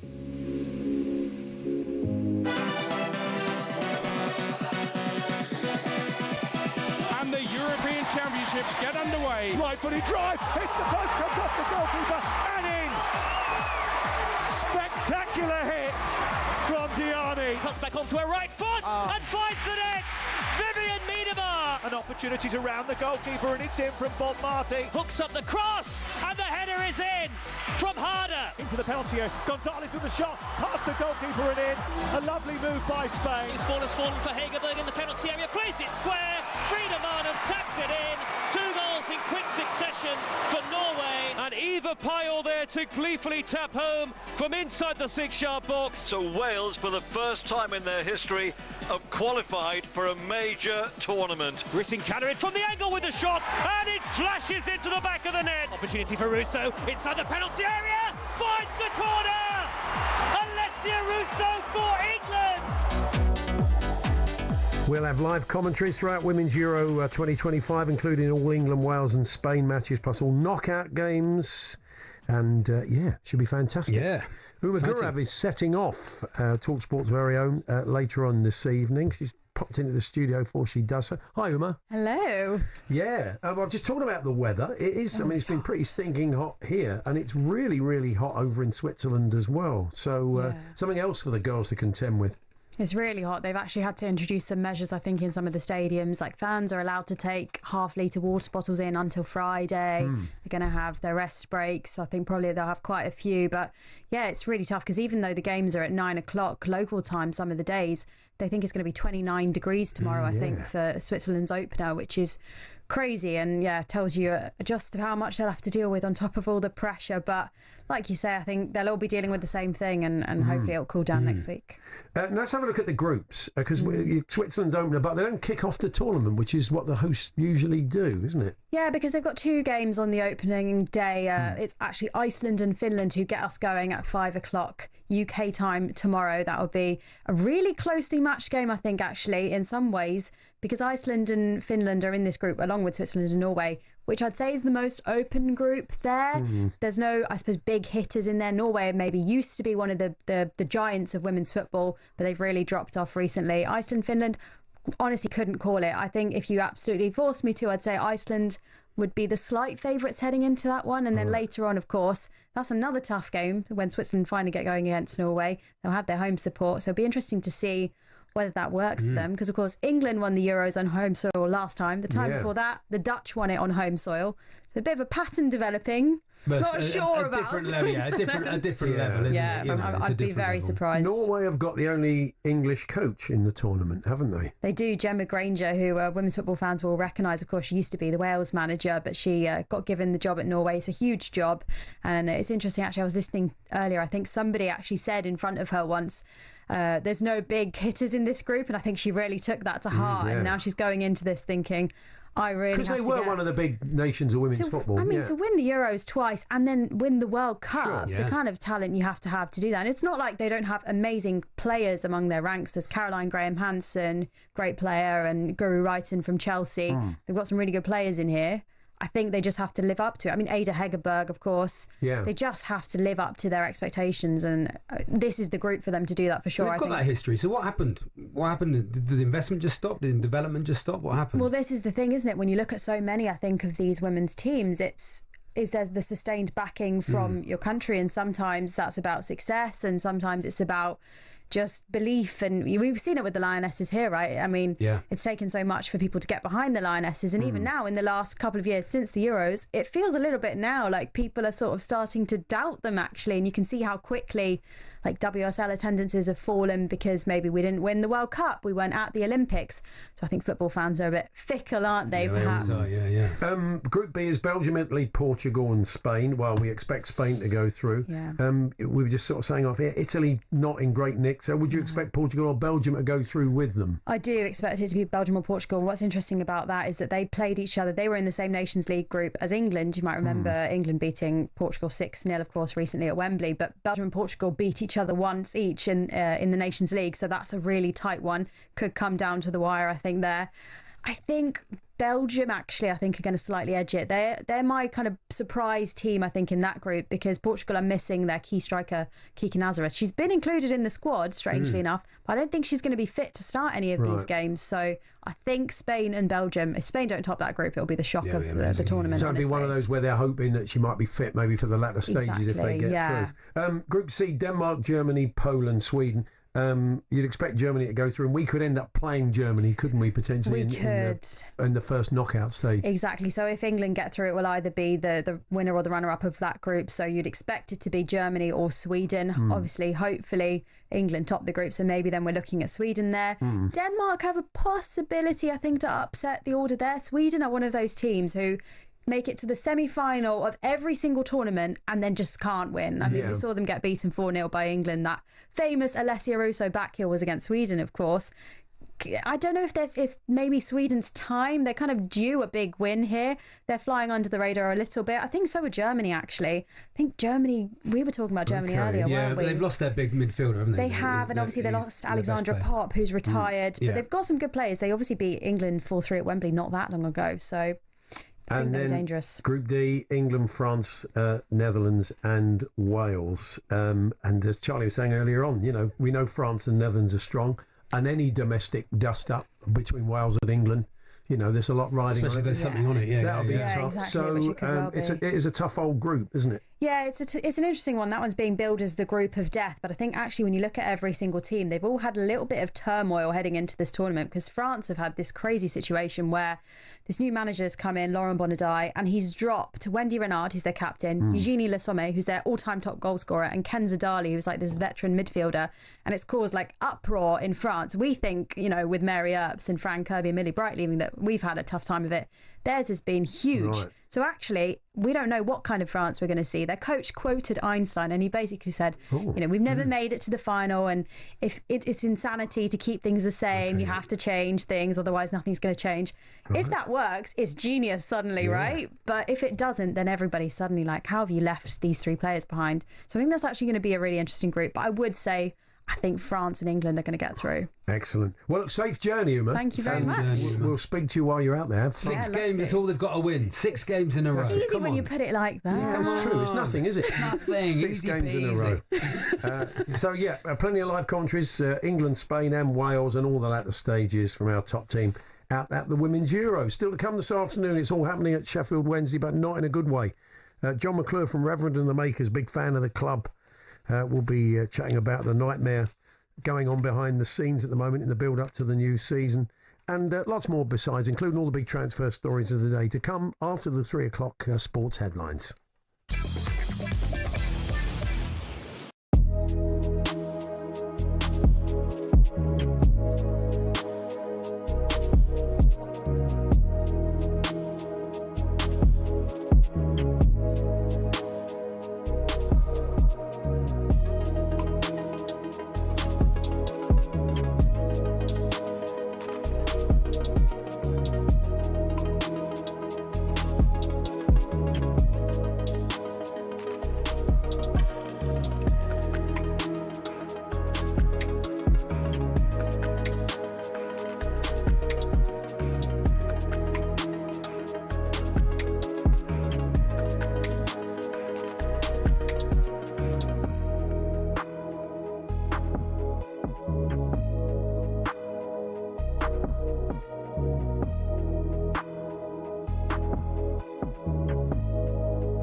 Al shocked the world by dumping Manchester City out of the Club World Cup, but Simon Jordan's not massively impressed with the narrative that's developing around it. It's a fabulous result for the Saudis. In the same way it was a fabulous result for the Saudi Arabians to beat Argentina in the World Cup. It's an announcement in a competition that, by the way, you and everybody else around think is a waste of time anyway. And we've listened to the backdrop of people saying they can't be bothered to be there. We've tried to psychoanalyse the motivations of the manager. We had Danny Murphy sitting in here saying the other day that Atletico Madrid couldn't care less. Now we've got people saying that people should be deeply invested. Make your bleeding minds up. City miss out on £15 million as a result of their exit, but Danny Mills thinks they might suffer more next season. Defences win titles, strikers win your matches. Yeah. Simple as that. You know, to win the Champions League, to win a league, you have to have a fabulous defence as well as a great attack. Now we're just one sleep away from Euro 2025. The Lionesses get their campaign underway against France on Saturday, live on talkSPORT. And New England #1 keeper Hannah Hampton has addressed concerns about inexperience in the goalie group. People have said before that the goalkeeper group's inexperienced. It's also not. They've had so much experience in their club, winning trophies or competing in Champions Leagues themselves, that they're experienced in their own right. Elsewhere, day 2 of Wimbledon sees Jack Draper in action, and Nick Kyrgios has high hopes for him. I think Draper's definitely a contender for Wimbledon, and in pretty much any tournament he plays. You know, he's a great athlete, big left-hander, super professional. I think that, you know, British tennis right now is in incredible form. You've got a lot of good players, a lot of depth, and same can be said about the Aussie tennis. I think Aussie and British tennis, right now it's an exciting time, and you've got a genuine contender in Draper. But it was another Brit that caught Neil Warnock's eye yesterday. Katie Bolt. Oh, brilliant. I mean, I thought some of the rallies, because she was a seeded player that she was playing, wasn't she? Yeah, 9th seed. And I thought the guts and determination, I thought, wow, put that into football, she'd be a hell of a player, wouldn't she? Katie Bolter to Arsenal, anyone? Of course, she's more used to hitting balls over the net than into them, so maybe head to talksport.com for the latest on some slightly more realistic signings.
Yes, good afternoon. Paul Hawksbee, Charlie Baker here on talkSPORT. We're going to be talking transfers a little bit later on this hour. Also, Lions, second warm-up game tomorrow live on talkSPORT 2.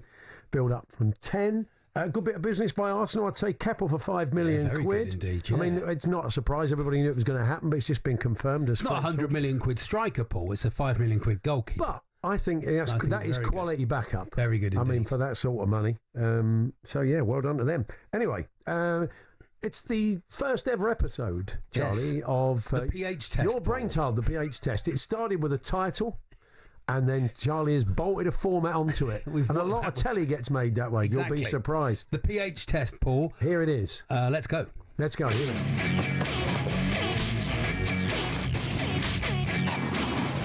I think that's the Brainiac That's the Brainiac music. Okay, the pH test. So, how does it work, Charlie? Well, you and I are on the door of the Paul Hawksbee Hall of Fame story. It's a story museum. It is a story museum. It's a Hall of Fame. Yeah. No one is better in the country or in the world at telling a story than Paul Hawksbee, funniest man alive. Not true. And a lot of people seem to think that they can tell as good a story. Right. Well, to get in to the Paul Hawksbee Hall of Fame, you have to pass the pH test. Okay. And so we've got some callers lined up. They're going to tell us their best story, Paul, and then you are going to decide if they get in the PHHOF. Okay, fair enough. Patrick, the Liverpool... It's the pH test. It's the pH. We get the idea, Charlie. It's the pH test. I know you're very proud of it. Give him a biscuit. Okay, very good. Good afternoon, Patrick, the Liverpool fan. Hello, Patrick. Good afternoon. Patrick, so tell us your story. Let's see if Should we not find out a little bit about Patrick first? Let's find out a little bit more. Let's talk to him first. Let's find out a little bit. It's like a proper quiz show. Are you a Liverpool fan, Patrick? Yes, he is. Yeah, he just says that. Look, it says it on the screen. Yeah. How long you been a Liverpool fan? About 50 years. Wow, man. So thick and thin. Yeah, greatest all-time player. Mainly thick, let's be honest. There's not an awful lot of thin, is They used to play up front together, thick and thin. Yeah, I think they were Toshak and Keegan. That's unfair on one of them, if not both of them, really. Oh, well. Favourite all-time player, Patrick? Kenny Dalglish. Oh, yeah. Can't argue. Good man, Kenny. Good stuff. And what do you do for a living, Patrick? I currently work in a farm shop, but I'm currently renovating my kitchen. Oh, that's nice. What are you doing? Not in the style of a farm shop. I think you're fantastic. What do you think of Clarkson's farm shop? What do you make of that one, Patrick? It's quite funny. It's quite amusing. Yeah, amusing. That's right. I like his missus. She's a laugh, isn't she? She's always trying to doing those good entertainment. Doing those moodies where everything's got to be kind of made within 5 minutes of that's the point. farm shop, and she's buying in hats from wherever. Anyway, sounds a bit like my partner. Yeah. That's not about Patrick's got a bit about him, Paul. Oh yeah, so looking Patrick, forward to the. Now we're on the door. We've got a bit of background. I feel like I know you, Patrick. Yeah. Before we let you into the Hall of Fame, Patrick, you've got to tell us your best story. Will you pass the pH test? Here we go, Patrick. Okay, so my down-out story is I went for a job interview, and the normal job interview, you go in and there's 3 people standing there behind the desk. Yeah. So you go in and you shake their hands and you sit down. So I shook the first 2 people's hands, and the third person's hand, I shook it, but it came off in my hand. Oh no! It's false. A false hand. False hand. Oh wow! Wowee. How did you style that out, Patrick? If you can possibly style it, what did you do? Well, basically, I just sat on the table and sat down. So you didn't address it. What about the person whose hand you pulled off? What did they say? Yeah. I think he was kind of missing it, and he kept looking at it. So it was like the elephant in the room, or in this case, the hand on the table. It was just sitting there. You were looking at it. He was looking. Did you feel embarrassed, Patrick? Well, I felt more embarrassed for the hand. I mean, trying to put it back on again, but I couldn't. You know. What was did you get the job? I mean, the trouble is when they're sitting there, are you tempted to talk to the hand? I mean, that's the trouble, isn't it? Yeah, exactly. I might have got the job, Paul, if the hand was listening to me. Did you get the job, Patrick? Yeah, Patrick. No, I did not. Oh, and what was the role on offer? Second-hand shop? Yeah. Hey. What was the job? Can you remember? Yeah, it was for a manager in a garage forecourt. Oh wow! Okay, I didn't get it. Fantastic. Okay, so I like Paul Hawksbee. I like Patrick, and Did I like it pass his story. the pH test? I'd like to. I mean, I know you said set a high bar, Charlie. Got to set a high bar. I like Patrick's story. He's coming in. He's coming in. He's in the Hall of Fame. Get in. Good man. Congratulations, Patrick. Pulling off the false hand First of a man in an interview. Wow, it's not like you even know That was good. the It was a person. good story. Well done, Let's Patrick. move Who's on. next? Matthew. Hello, Matthew. Hello, Matthew. How you doing, guys? You all right? Yeah, good. Where you from, Matthew? I'm from Leicester. Okay. right. Who's your team, Matthew? I'm Grimsby Town. Grimsby Town. Famous Grimsby Town fans. They signed a Truro player today. That's Have good. they really? Yeah, Truro in the mud. What's his name? His name is. He doesn't matter. You don't know the name. Lloyd Griffith told me he's more Grimsby rubbish. Jay's Kabaya. Oh, okay. Jay's Kabaya. Yeah. Matthew, what do you do for a living? So I'm a health and safety manager. Oh, yeah. Are you out and about on the rounds today? Checking on ladders and stuff? Yes. Yeah, I'm doing all that bit. It's all the good stuff. All the high vises and hard hats are on. Oh, yeah. Beautiful. What's the biggest mistake people make with health and safety? They don't believe in it. Oh, okay. Oh, yeah. I think you've got to believe in it. I think it actually exists. It's not a belief system, is it? They can close down your restaurant or whatever. It's not health and safety, is No, it? it's It actually exists. Exactly. Yeah. Exactly. Nobody believes in it at all. No. Matthew, tell us your story. Yeah, Matthew. your best story. We'll see if you pass the pH test. Here we go. I've got to pass this pH test. So way back in the from '99 to 2004, I was filled with the Fox for Leicester City Football Club. Okay, right, yeah. And in the 2000 season, I got called back into Filbert Street. We came in, and I was told at that time that Robbie Fowler had been arrested for punching me. Right. Oh, Okay. Right. And he never punched me. The story was going round, and I ended up, a couple of weeks later, I was on the pitch. Teddy Sheringham started to shoot balls at me and told me this was all for Robbie and what I'd done to Robbie. Oh, right. Yes, I got all these, like Les Ferdinand, Robbie Savage, were all sitting there taking out on me, and it turns out he actually punched Cousin Dennis. Who's Cousin Dennis? Is he another mascot? Yes, we had 3 at the time. There was Vicky the Vixen, Phil the Fox, and Cousin Dennis. Oh, right, yeah. Why? Who's Cousin Dennis? Why did you have Cousin Dennis? We need Jeff Peters on this. Who was Cousin Dennis? Cousin Dennis was Filbert's cousin. He was our Vicky was Filbert's friend. Yeah. Wow. He had a cousin. I can understand Filbert had a friend, but why bring Cousin Dennis into the equation? Like they've lost the thread a little bit of the family there. There's Auntie Flora and stuff. Was it to complete the set? Was it? So anyway, we did. Yeah.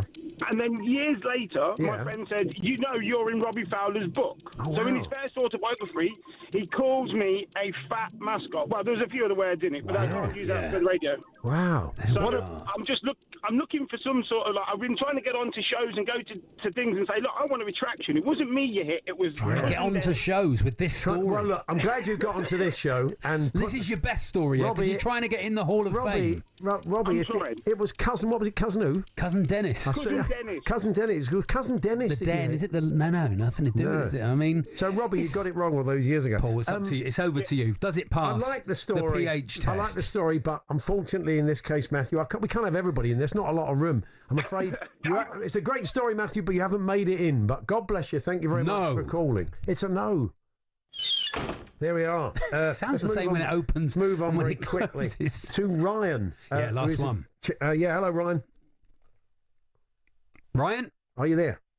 Hello. Hello, Ryan. How are you? Yeah. Right. Where are you from, Ryan? It's Brian. Oh, okay. See, that's good. I feel like letting him in on that basis. It's a slightly deaf production team. Very good. Where are you from, Brian? Essex. Essex, right. okay. You got a team? Chelsea fan. Fantastic. Chelsea fan. Okay. And what do you do for a living? I'm a plumber. Oh, are you on the tools today, Brian? Good trade. I am, yes. Just coming home. Okay. What have you been doing today? Working on a central heating system. Oh, nice. Right. Have you got your own rods on the van? Always, yeah. Got to have your own rods. Very nice. Yeah, it's just to be able to use that phrase. Hang on, I'll go and get me rods. Can I recommend the tool station? If you need to get any tools and stuff like that, you can't go wrong with tool station. Especially with their new fast track delivery in 30 minutes on the tool station. If you're on the job and you need anything delivered, don't go anywhere just call tool station. So have you. Brian. Very good. All right, Brian. Give us your story. See if you can get past the pH test. Yeah, years ago we was going over to Chelsea v Everton. Mike Parry was going on all morning about how to get to Everton. Wayne Rooney's going to stuff us and everything. Yeah. So I think we beat them 4-0. Coming out the ground, I see Alan Brazil. So I said, Alan Brazil, give him some stick in the morning when you see him. Yeah. He said, do it yourself, he's behind you. Oh, so I said something to him and he gave me the finger. So I jumped on his back and gave him a kiss on the side of the cheek. He started screaming. He jumped on Mike Parry's back. Yeah, best story. In the meantime, my dad, my old elderly father, fell over. I was laughing so much, he fell over, hit his head on the curb, so we went home. I thought nothing more of it. Oh, no. So I woke up in the morning about 5 o'clock, had a shower, coming out, turned the radio on, and Alan Brazil said, you've got to listen to this show. What happened to Mike Parry? Yeah. So my wife turned around to me, she said, hopefully it's nothing to do with you, is it? I didn't know. So the next thing, we had the whole 4 hours, and Mike Parry, his exact words were, he was attacked by a deranged gorilla, and he was going to inform Metropolitan Police and ask Chelsea to check their cameras to see if they could find the culprit. Mike was known to get a bit tired and emotional at these games, and he'd start waving, he'd take his shirt off and start waving it in the air in the exact words. So what happened? Was your dad all right? Yeah, he was all right. He just cut his eye. Yeah. Blimey. Laughing so much. Yeah. It's quite a specific story, isn't it? The sort of football friends. I wouldn't tell it to my wife's colleagues or anything like that. It was one of them. It's a good one, though, Brian. It's a good one, isn't it? Like Charlie has told me to set the bar high. Well, don't throw me under the bus, Paul. No, you've told me to set the bar high. And there's only so much room in the Hall of Fame. Brian, you were close. Did it pass the pH test? It didn't quite pass the pH test, but Brian, God bless you. Thank you very much. So Patrick's the only one in. Patrick, and that was the first one. You were soft on Patrick, but it was a good. He shook hands with the man at an interview and took the man's hand off. But then no one addressed it. It was the elephant in the room. They were both looking at the hand. The man wanted to put it back in, but felt he couldn't. And obviously Patrick couldn't say anything. I think that's a good story. There we are. The pH test, but one person got into the pH. H-O-F. That's right. People got into the Hall of Fame. So there we are. That was the first. I think it might have the pH test. I think it was good, Paul. I enjoyed all the stories. Very nice. God bless you all. Nice to listen to the listeners. Yeah, very nice. If you didn't make it today, there's always a chance next week. Always next week. For now, what was that? It was the pH test. The pH test. I think we're going to talk Lions. We've got some transfer stories and lots more besides, all to come.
Plays that villain role very well now. That's crying out for a little bit more attention. It comes with a lot of crazy people. I took it personally and it kind of made me rebel a bit more. To be honest, I don't really care anymore. I'm never going to change.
Paul Hawksbee, Charlie Baker here on Talk Sport. Now, next guest has gone from the highs of a very memorable set at Glastonbury. Yep. To crashing down the reality of his beloved Sheffield Wednesday in the mire once again. It's all going on at his club. There's some reports today that some players who've not been paid are going through the formal process that would allow them to leave the club. Yeah. Players with the option to walk away. I don't think they've set up any pre-season friendlies. How can you prepare for the season with everything that's going on with the playing staff in that situation? No season tickets being sold, Paul, all those sorts of things. John McClure, of course, from Reverend and the Makers. Hi, John. Hey, John. Hey, boys, you all right? Yeah, good, thank you. I saw your pictures from Glastonbury. You went down a storm bowl. It looked fantastic. Incredible, mate. Yeah, we had Day Fever there on Saturday, which we did for 5 hours. That's the daytime disco thing that we've got. And then did Reverend and the Makers on the Sunday night and couldn't physically get another body in the tent. It was off the hook. I would say possibly the best gig of my long career, mate. Wow, So, that is saying something. That's amazing. And the Royal Oak FC were there as well, John. indeed, had Mr. Bracknell with us doing the business. We had like 3 massive flags made, right? A Bracknell one, a Reverend the Makers one, and a Day Fever one, and just feeling the love all weekend and loads of laughs. We had obviously there's myself and Steve who do Royal Oak stuff, but there's a lad, Winnie, who's our mate. We had him with us, and his missus Lindsay, and my wife Laura, and just, you know, full of good vibes. Yeah. Really. And as we said, crashing down to reality with what's going on at your club. Yeah, it is such a mess, isn't it, at the moment? It's awful. He's like sort of the cult of personality, really. He's centred the whole business around himself. Nobody who works at the club is able to take a meaningful decision without reference to him. There's now this sort of payment issue. A couple of years ago, I know a bunch of wealthy people who were interested in maybe buying the club, and I had him on a Zoom conversation whilst he was in Bangkok, and I was on for something like 2 hours with him, and I probably said more words to you in this brief conversation than I was allowed to say to him. He doesn't want to listen to anybody. He's a really sort of bad mixture of arrogance and incompetence, and there's a real genuine fear now that the club could cease to exist in some form, which is, it's heartbreaking. It really is. Yeah, this is Mr. Chansiri, the owner we're talking about, and I say we've got to this point where players, I mean, could technically walk around if they're not being paid. I mean, this is really worrying, isn't it? Yeah, I mean, we've got a bunch of really good lads down there, and I'm you know, in a personal capacity, friends with some of them. And they're well within the rights to walk away. You know, if I did a festival, let's say, and they didn't pay me, I wouldn't do it. I'd walk off, right? And if you work on a building site or you work wherever you work, right? If your boss don't pay you after a while, you're like, you know what, mate? You can stick your job. Yeah, yeah. And they're well within the rights to walk off. And I think sometimes there's been a thing in the past where, because he's got a bunch of good people down there, off field and on field, and because the fan base is so loyal, he's sort of taken that for granted, and that's not going to be the case forever. People do have a breaking point. The players do have a point at which they've got to pay the mortgages, they've got to feed the family, they've got to live the life. And I think there's a very real possibility that we'll have no players, no pre-season friendlies. We won't be able to sign a player for 2 years. We won't have a manager. The whole thing, top to bottom, is a shambles. The training ground is in disarray. My cousin actually manages the under-16s, and there's a very real possibility he could be the first-team manager come the start of the season. It's like, what are we doing? Like, it's awful. Yeah, and this is a great old club, a huge club. I'm just wondering if it's so big, has it become unwieldy, John? That it's difficult to save. It's difficult unless someone comes in with a lot of money. That it's difficult to come in and do short-term saving? I think the problem is more in football regulation, actually, and fit and proper owners test and stuff. To some degree, we allow anyone to buy our clubs, right? And we have to view them less as businesses and more as community assets. And we just allow anyone. One of the fellas who's trying to buy the club, right, is in and of himself a huge problem. And the idea that he's the solution is equally problematic, because you're kind of jumping out at frying pan and into fire. There are a bunch of people who would take Sheffield Wednesday and turn it into a very successful club. And you know, football started in Sheffield, right? We invented the rules of football. We have the oldest club, the second oldest club. Wednesday and United and are themselves incredibly sort of old institutions. And it's not hard to turn that into a profit-making, successful enterprise. But we've got to start as a country looking after these cultural assets. And I think, moreover, ensuring that the people who buy these clubs know what to do, you know. That's going to be one of the jobs of the regulator if and when it's up and running. Just we're out of time, John. But just I know you've got a big event coming up. Is it next month? Oh, great. It's August 30th. Yeah. It's going to be me, Groove Armada, Libertines, lottery winners. Dave Fever's going to be there. I've got Jimmy White and Steve Davis having a DJ battle against each other. Oh, fantastic. I've managed to persuade Chrissy Waddle to come and see Diamond Lights. Oh, wow. Lucy Beaumont, the comedian's going to be there, and it's all in celebration of 20 years of Reverend and the Makers. There's about 1,000 tickets left. Grab them quick because they're going to go. So is he going to sing it with your band? He's going to do Diamond Lights with your band, is he? Darling, I love you. I'm hoping he's going to sing it with his daughter, but if Glenn Hoddle is listening to the show, we'd very much like you to come, Glenn. Yeah, do Glenn, the right thing. You got to be there, Glenn. That lovely shuffling dance they did on top of the you got to get there for that, Glenn. Yeah, brilliant. Come on. Okay, legendary, right? John, let's hope everything gets sorted out at Hillsborough. Thanks for joining us. Yeah, Thanks, John. Lots of love, boys. See you soon. Yeah, there's John McClure there from Reverend and the Makers on the absolute mess going on at Sheffield Wednesday. Players not being paid, transfer embargo, no friendlies. It's just nuts. It shouldn't be allowed to happen, really. It shouldn't be. How many times have we said that around? I know, oh, yeah. Football club Who ownership. buys football clubs, yeah. We're talking Lions next. Andrew McKenna's going to join us. The second warm-up game tomorrow against Queensland Reds in Brisbane. That'll be live on talkSPORT 2, 11am kick-off. All the build-up from 10. Macca will be setting the scene ahead of the game. Some of the talking points coming out of the camp ahead of that second game. That's coming up shortly.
Al shocked the world by dumping Manchester City out of the Club World Cup, but Simon Jordan's not massively impressed with the narrative that's developing around it. It's a fabulous result for the Saudis. In the same way it was a fabulous result for the Saudi Arabians to beat Argentina in the World Cup. It's an announcement in a competition that, by the way, you and everybody else around think is a waste of time anyway. And we've listened to the backdrop of people saying they can't be bothered to be there. We've tried to psychoanalyse the motivations of the manager. We had Danny Murphy sitting in here saying the other day that Atletico Madrid couldn't care less. Now we've got people saying that people should be deeply invested. Make your bleeding minds up. Elsewhere, day 2 of Wimbledon sees Jack Draper in action, and Nick Kyrgios has high hopes for him. Draper's definitely a contender for Wimbledon, and in pretty much any tournament he plays. You know, he's a great athlete, big left-hander, super professional.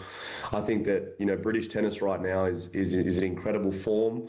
You got a lot of good players, a lot of depth, and same can be said about the Aussie tennis. I think Aussie and British tennis right now, it's an exciting time. But it was another Brit that caught Neil Warnock's eye yesterday. Katie Bolt. Oh, brilliant. I mean, I thought some of the rallies, because she was a seeded player that she was playing, wasn't she? Yeah, 9th seed. And I thought that the guts and determination, I thought, wow, put that into football, she'd be a hell of a player, wouldn't she? Katie Bolter to Arsenal, anyone? Of course, she's more used to hitting balls over the net than into them, so maybe head to talksport.com for the latest on some slightly more realistic signings.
Yes, commentary of the second warm-up game down under against Queensland Reds in Brisbane tomorrow. So all the build-up from 10 on talkSPORT to 11 o'clock. It gets underway, and we forget that there are players who've still been playing domestic rugby in recent days, including Blair Kinghorn, top player, who's just won the title with Toulouse and has arrived down under, a bit bleary-eyed. Anyway, we caught up with our top team, caught up with the Scotland fullback, who spoke on the potential of this Lions side. It's challenging trying to put together a team quickly, and I think the last game that they played there, it shows when things click how dangerous a side that we can be. So it's just about kind of learning, getting all the connections with everyone, because it does take a little bit of time, but like you say, when it goes well, it's really good to watch. Andrew McKenna's one of our team, bringing you the Lions down under. Hiya, Macca. Hey, Macca. Good afternoon, boys. Is that everybody in place now? Are they all there? Finally, we've got everyone on the same continent. Yes, Blair Kinghorn. He actually delayed his flight from Paris by 6 hours on Sunday, because the top 14 final didn't kick off French time till 8 o'clock in the evening. It then went to extra time, and Toulouse obviously had to do the decent thing and celebrate it properly. So Blair Kinghorn actually had to put the first part of his travel to Australia back by 6 hours, because he knew he wasn't going to get the plane. So he's had an interesting start, and then he rocks up into Brisbane, finds out he's rooming with Maro Itoje, so goes along the corridor and then thinks, well, Maro's not going to be in the room, so just barrels in, opens the door, throws his bags down, and Maro's having a kip. So he's woken up the captain, the very first thing he's done on arriving on tour. We're getting some stuff out of Oz as well. James Horwill, the old Australia lock, who was a Queensland Red, they've got him out to start winding us up. Oh, are they? Okay, yeah. He said, the Lions fans aren't the best at blending in, he said. Some of them I don't think bought anything else apart from a Lions jersey last time. They're probably packing light, saving on the airfare, not paying for checked luggage for a 3-week vacation. I think he's saying we all stink. I've got no idea. He says obviously the Wallabies can win, and he's gone through why, but of course you'd expect him to say that, wouldn't you? Kev, Big Kev is his nickname. Kev is one of the nicest men you will ever meet. Was the captain in 2013 and ended up coming across and playing for Harlequins for a couple of years. I got to know him quite well. He actually did some commentaries with us on talkSPORT too. He's a lovely guy, lovely bloke. He actually works for Rugby Australia as well now. So again, that's another reason he's going to back them. And look, of course, he is going to back them up, but there's something about Brisbane. They always play the first test of any series, even if it's just a normal 3-match summer against France, Wales, Ireland, whoever it is they're taking on. They always play at Brisbane because that is like their fortress. In the same way that the Aussie cricket team always used to have the first test of the Ashes at Brisbane because they always used to win there. First test is always in Brisbane because they've got a great record there. So that's why he's going to be pumping their tyres up. He wants them absolutely bang on it, and he wants the crowd really well in it as well. So what of the Queensland Red team? What can we expect from them? They got their decent side?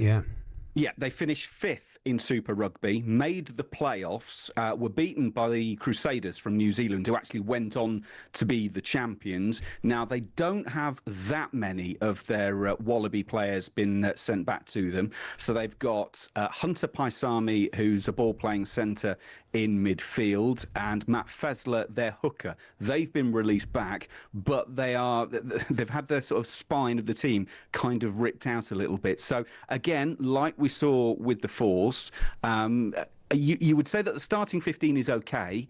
It's maybe the bench that looks a little bit weak. So again, maybe at 60 minutes, the Lions will sort of start to move away with this one. Generally speaking, that's kind of how it works on this. To give you an idea, 12 years ago when they played the Reds, the Lions actually won that game by 10 points. It was a 22-12 victory. So something of that again would be decent. We've seen the Lions moving forward. We've seen the combinations coming. And of course, we get our first look at Jamison Gibson Park and Finn Russell as the half-back partnership. A lot of people think they're going to be the test 9 and 10. Well, they get a run out tomorrow for the first time. There's been some complaint that the club sides aren't playing their test players, which they are sort of, I don't know if it's legally obliged to do or if it's just a gentleman's agreement. Any more on that, Macca? So, yeah, essentially there is a tour agreement in place, a contract, if you like, between the Lions and the Australian Rugby Association, which says you will put out good sides against us.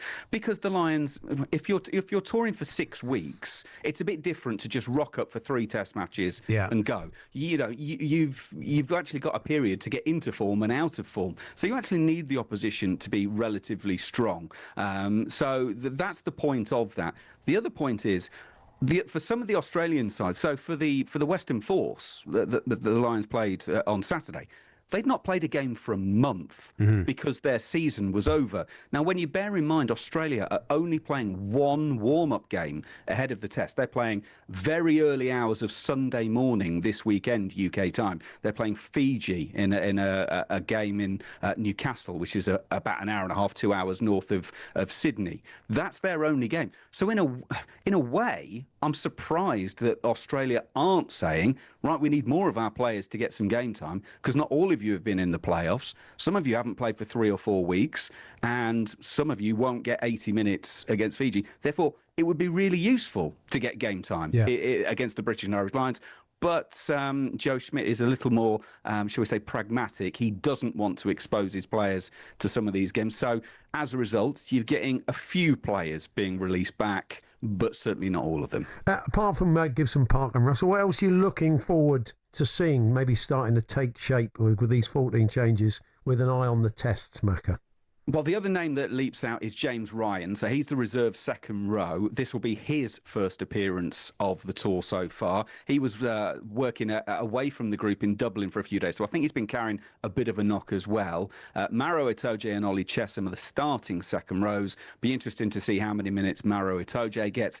just to wind up David Campese after his little rant about Marrow not playing all 80 the other day. But I would imagine that Marrow may well come off. James Ryan replaces him. I like the look of the back row. Jack Conan could well be the test number 8. Tom Curry on the blind side, Jack Morgan on the open side, so they're looking lively. And Hugo Keenan, again, just like Jameson Gibson Park, hasn't played for a few weeks with a bit of a knock, so he's in at fullback. Interesting combination. Tommy Freeman, Duhan van der Merwe, 2 big, powerful, strong wingers, and Hugo Keenan is slippery as a greased eel at fullback. So there's a lovely combination there. Brilliant. Macca, thank you. Cheers, We'll Macca. hear from you tomorrow. I take it you're on commentary duty? Myself and Ben Kay are with you for every game of this tour. So, yeah, and the build-up, as you said, starts on talkSPORT 2 at 10 o'clock UK time. Brilliant. Thanks, Macca. Thanks, Macca. There we are. It's the Lions versus Queensland Red tomorrow. And I was listening to a podcast by a colleague here at the Times. Oh, yeah. And it's a kind of history of the Lions. Mm-hmm. It's fantastic, little 3-part series. Nice. And I'm the first one in, but they've got interviews with sort of Willie John and everybody. They've got all these great characters from Lions history. And no, it's really interesting. If you're going to follow this tour and you're getting into it, to get a bit of sense of the history of the Lions. The history of it. The kind of recent history stuff I knew about, but some of the really old stuff from back in the day, the amount of travelling, it's like a 3-month tour. Oh, crazy. And they're all amateurs, so a lot of them having to go to their bosses and saying, "Can I have 3 months off?" And as you can imagine, quite often, quite often they were told no. Yeah. But no, it's a really good listen. It's the Ruck Times podcast. Okay. If you want to check out a little bit of extra listening. But we'll bring you all the games. We'll have loads of great content for you as well from over in Australia. We're talking transfers next. Alex Crook joins us, fresh from the aqua aerobics, which wowed the nation last week. Really did. He went viral. We'll be looking at some of the big deals that have been done and could be done very soon. We're here with our good friends at Toolstation. Get fast track delivery in as little as 30 minutes on the Toolstation app. Next stop, Toolstation.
Plays that villain role very well now. That's crying out for a little bit more attention. It comes with a lot of crazy people. I took it personally and it kind of made me rebel a bit more. To be honest, I don't really care anymore. I'm never going to change.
caught me out yawning. Yeah, there, on didn't you? YouTube, we've got a really nice view of you there, Paul. Sorry about that. Very relaxed during the show. Yeah, that's a good thing, isn't it? Yeah, really? very good, Paul. Anyway, before we chat to Alex Crook, let's check in with Lisa O'Sullivan at Wimbledon. Dan Evans is about to come out and serve to stay in the second set, 4-5 against Jay Clark, fellow Brit. Evans taking that first set 6-1 here on centre court. I clearly got it completely wrong because Barbora Krejcikova serving 5-1 in the third set, took the second 6-2. And Alexandra Ayala, the Filipino 20-year-old, is looking like she is heading out of Wimbledon. We have had some big names fall today. Jessica Pegula, the women's number 3, beaten by the world-ranked 119 Elisabetta Cocciaretto, and Lorenzo Musetti, the 7th seed, also out.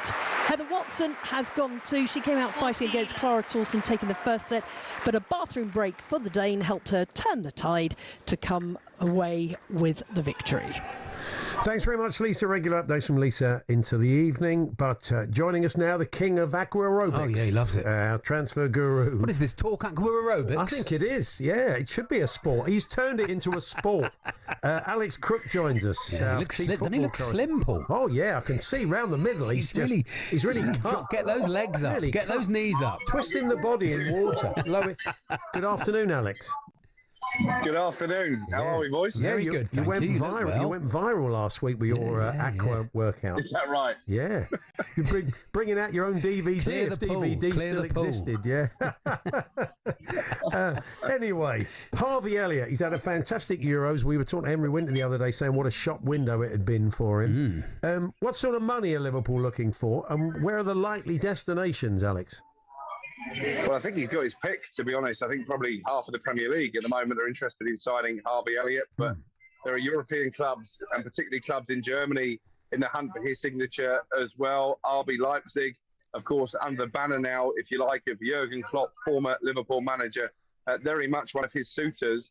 And I can imagine the Liverpool accountants were adding £1 on, or a few £1 million on every time he scored a goal in the Euros. 40 million plus, I think it's going to take the prize, Harvey Elliott, away from Anfield. Newcastle, amongst the interested parties in the Premier League. I think he's a good signing for somebody, but I can understand why Liverpool are willing to cash in and why he wants to go, because, of course, they've added Florian Wirtz, their midfield ranks. They already had an incredible midfield last year, didn't they, when you look at Gravenberg and McAllister and Szoboszlai. So I think if he's got any chance, really, of moving up from the under-21s into the senior squad for next summer's World Cup, he probably does need to move. And this is going to be FSG clawing back some money, if they're not already, with Gerald Konsa, who we know is off to Bayer Leverkusen. I think Darwin Nunez will leave before the end of the window, probably to Napoli, although don't rule out Saudi Arabia. So as much as they spent big this summer, Liverpool, they will recoup some money. I think they're having a really good transfer window. Very good. Absolutely, yeah. Now, you mentioned Newcastle there. They may come back in for Elanga. I don't know. Forest have got a valuation on Anthony Elanga. But Villa, after a bit of creative accountancy, of course, in the Chelsea style, selling off part of the setup of their women's club, has freed them some cash up from a PSR point of view. They could be in for Elanga now.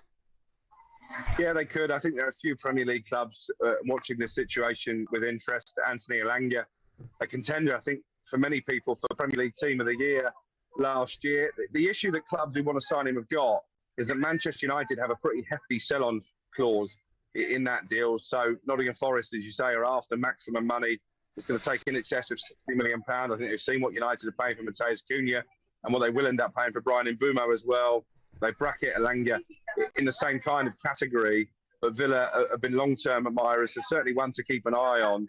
Could be an interesting summer for Villa. We're going to come on to Ollie Watkins. I think they're going to have to do a bit of player trading in order to strengthen the squad, having missed out on the Champions League on the final day of the season. But certainly they're one of the clubs in the conversation for Elanga. Newcastle have been very keen. They nearly signed him in January. Didn't quite happen. My understanding was that Nottingham Forest wanted Jacob Murphy in exchange for Elanga. Eddie Howe blocked that. He wanted to keep him at St James's Park. So, yeah, we'll certainly be watching Elanga's situation with interest. Yeah, I can understand why they wouldn't let Jacob Murphy go. Good season. Hayden Hackney's been linked with a few clubs, including Tottenham, I saw the other week, Alex. But there's a little bit going on behind the scenes that make you think possibly Leverkusen. Yes, there is. one of the criticisms levelled at Erik ten Hag when he was at Manchester United is that he signed a lot of players from his agency, the SEG agency, based over in the Netherlands. Rasmus Højlund had to switch to his agent to get that big money move to Manchester United. And Nana did likewise. I don't think it's a coincidence that Hayden Hackney, as you say, very sought-after midfielder at Middlesbrough, missed out on a playoff place at the end of last season. He's just signed up with Erik ten Hag's agency. So I think this is hot, this one. And again, I think a player who could well thrive in the Bundesliga. We've seen a lot of young British players, and we go over to Germany and do really well. Now, João Pedro. It looks like he's going to be heading for the Club World Cup for Chelsea. One of the reasons he wants to go there is he believes he's going to get regular game time, and because he wants to play for Brazil in the World Cup. Yeah, World Cup. We were talking to Quaker earlier on over at the Club World Cup, Alex, and he is a versatile forward. So do you see him getting that game time? Well, I think he wants to be Brazil's number 9. And I don't necessarily think Chelsea have signed him to be their number 9, because Liam Delap is more of a natural, old-school number 9, if you like. But certainly João Pedro thinks that moving to Chelsea, playing Champions League football, playing in London, which is a big draw for the South American players, is going to help his cause when it comes to the World Cup next summer. I do wonder where Nicholas Jackson fits into this particular puzzle, because they've signed Delap, I think £30 million for someone who scored 12 goals in a struggling Premier League team last season is good money. Obviously, João Pedro is going to want to play in order to make sure he's on the plane with Brazil when it comes to that World Cup in America. Wouldn't surprise me if Chelsea cash in on Nicholas Jackson. There's been some talk today as well that Dominic Calvert-Lewin, a free agent after leaving Everton, could be on Chelsea's radar. And you do really struggle to see how all 4 of those players get game time next season. And, of course, they're signing Jamie Gittins from Dortmund. Kepa's gone to Arsenal in the last hour. It wasn't a massive surprise. We knew it was going to happen, but £5 million, I was saying, I think feels like pretty good business for a backup keeper. I wonder if he's got an eye on the World Cup next year as well, from a Spain point of view. How much football is he going to see, Alex?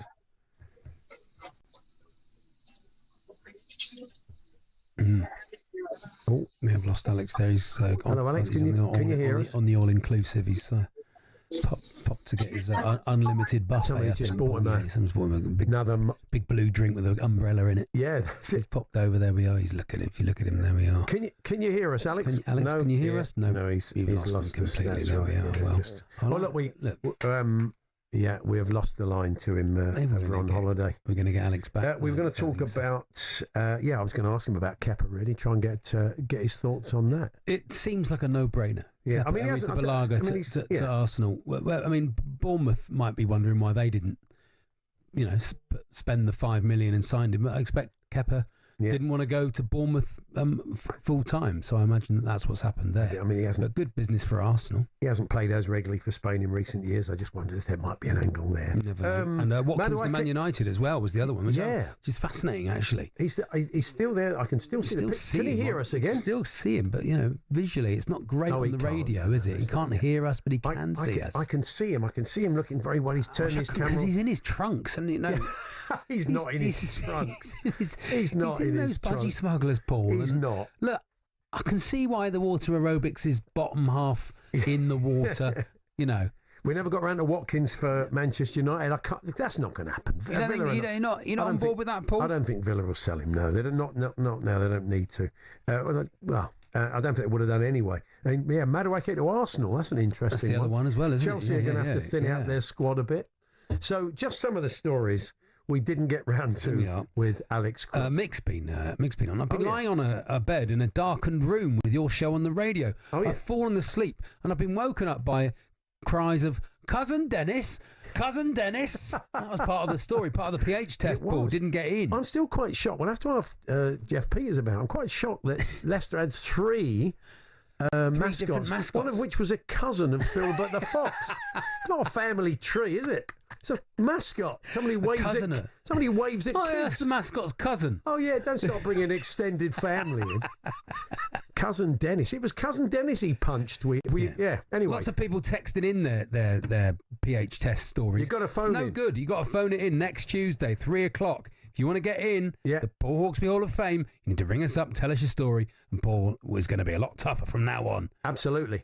Amongst our guests tomorrow, the brilliant Tim Key, whose film has done sensationally well. But doing very, very well. We'll talk to Tim. We've got Bennett, Alex Yee, Ben Kay, Ian Poulter, Ben Kay. Yeah. Lots of stuff to get stuck into tomorrow. I do hope you can join myself and Andy from 1. Charlie, you're back Thursday. I am indeed. The birthday spread 4 in a row.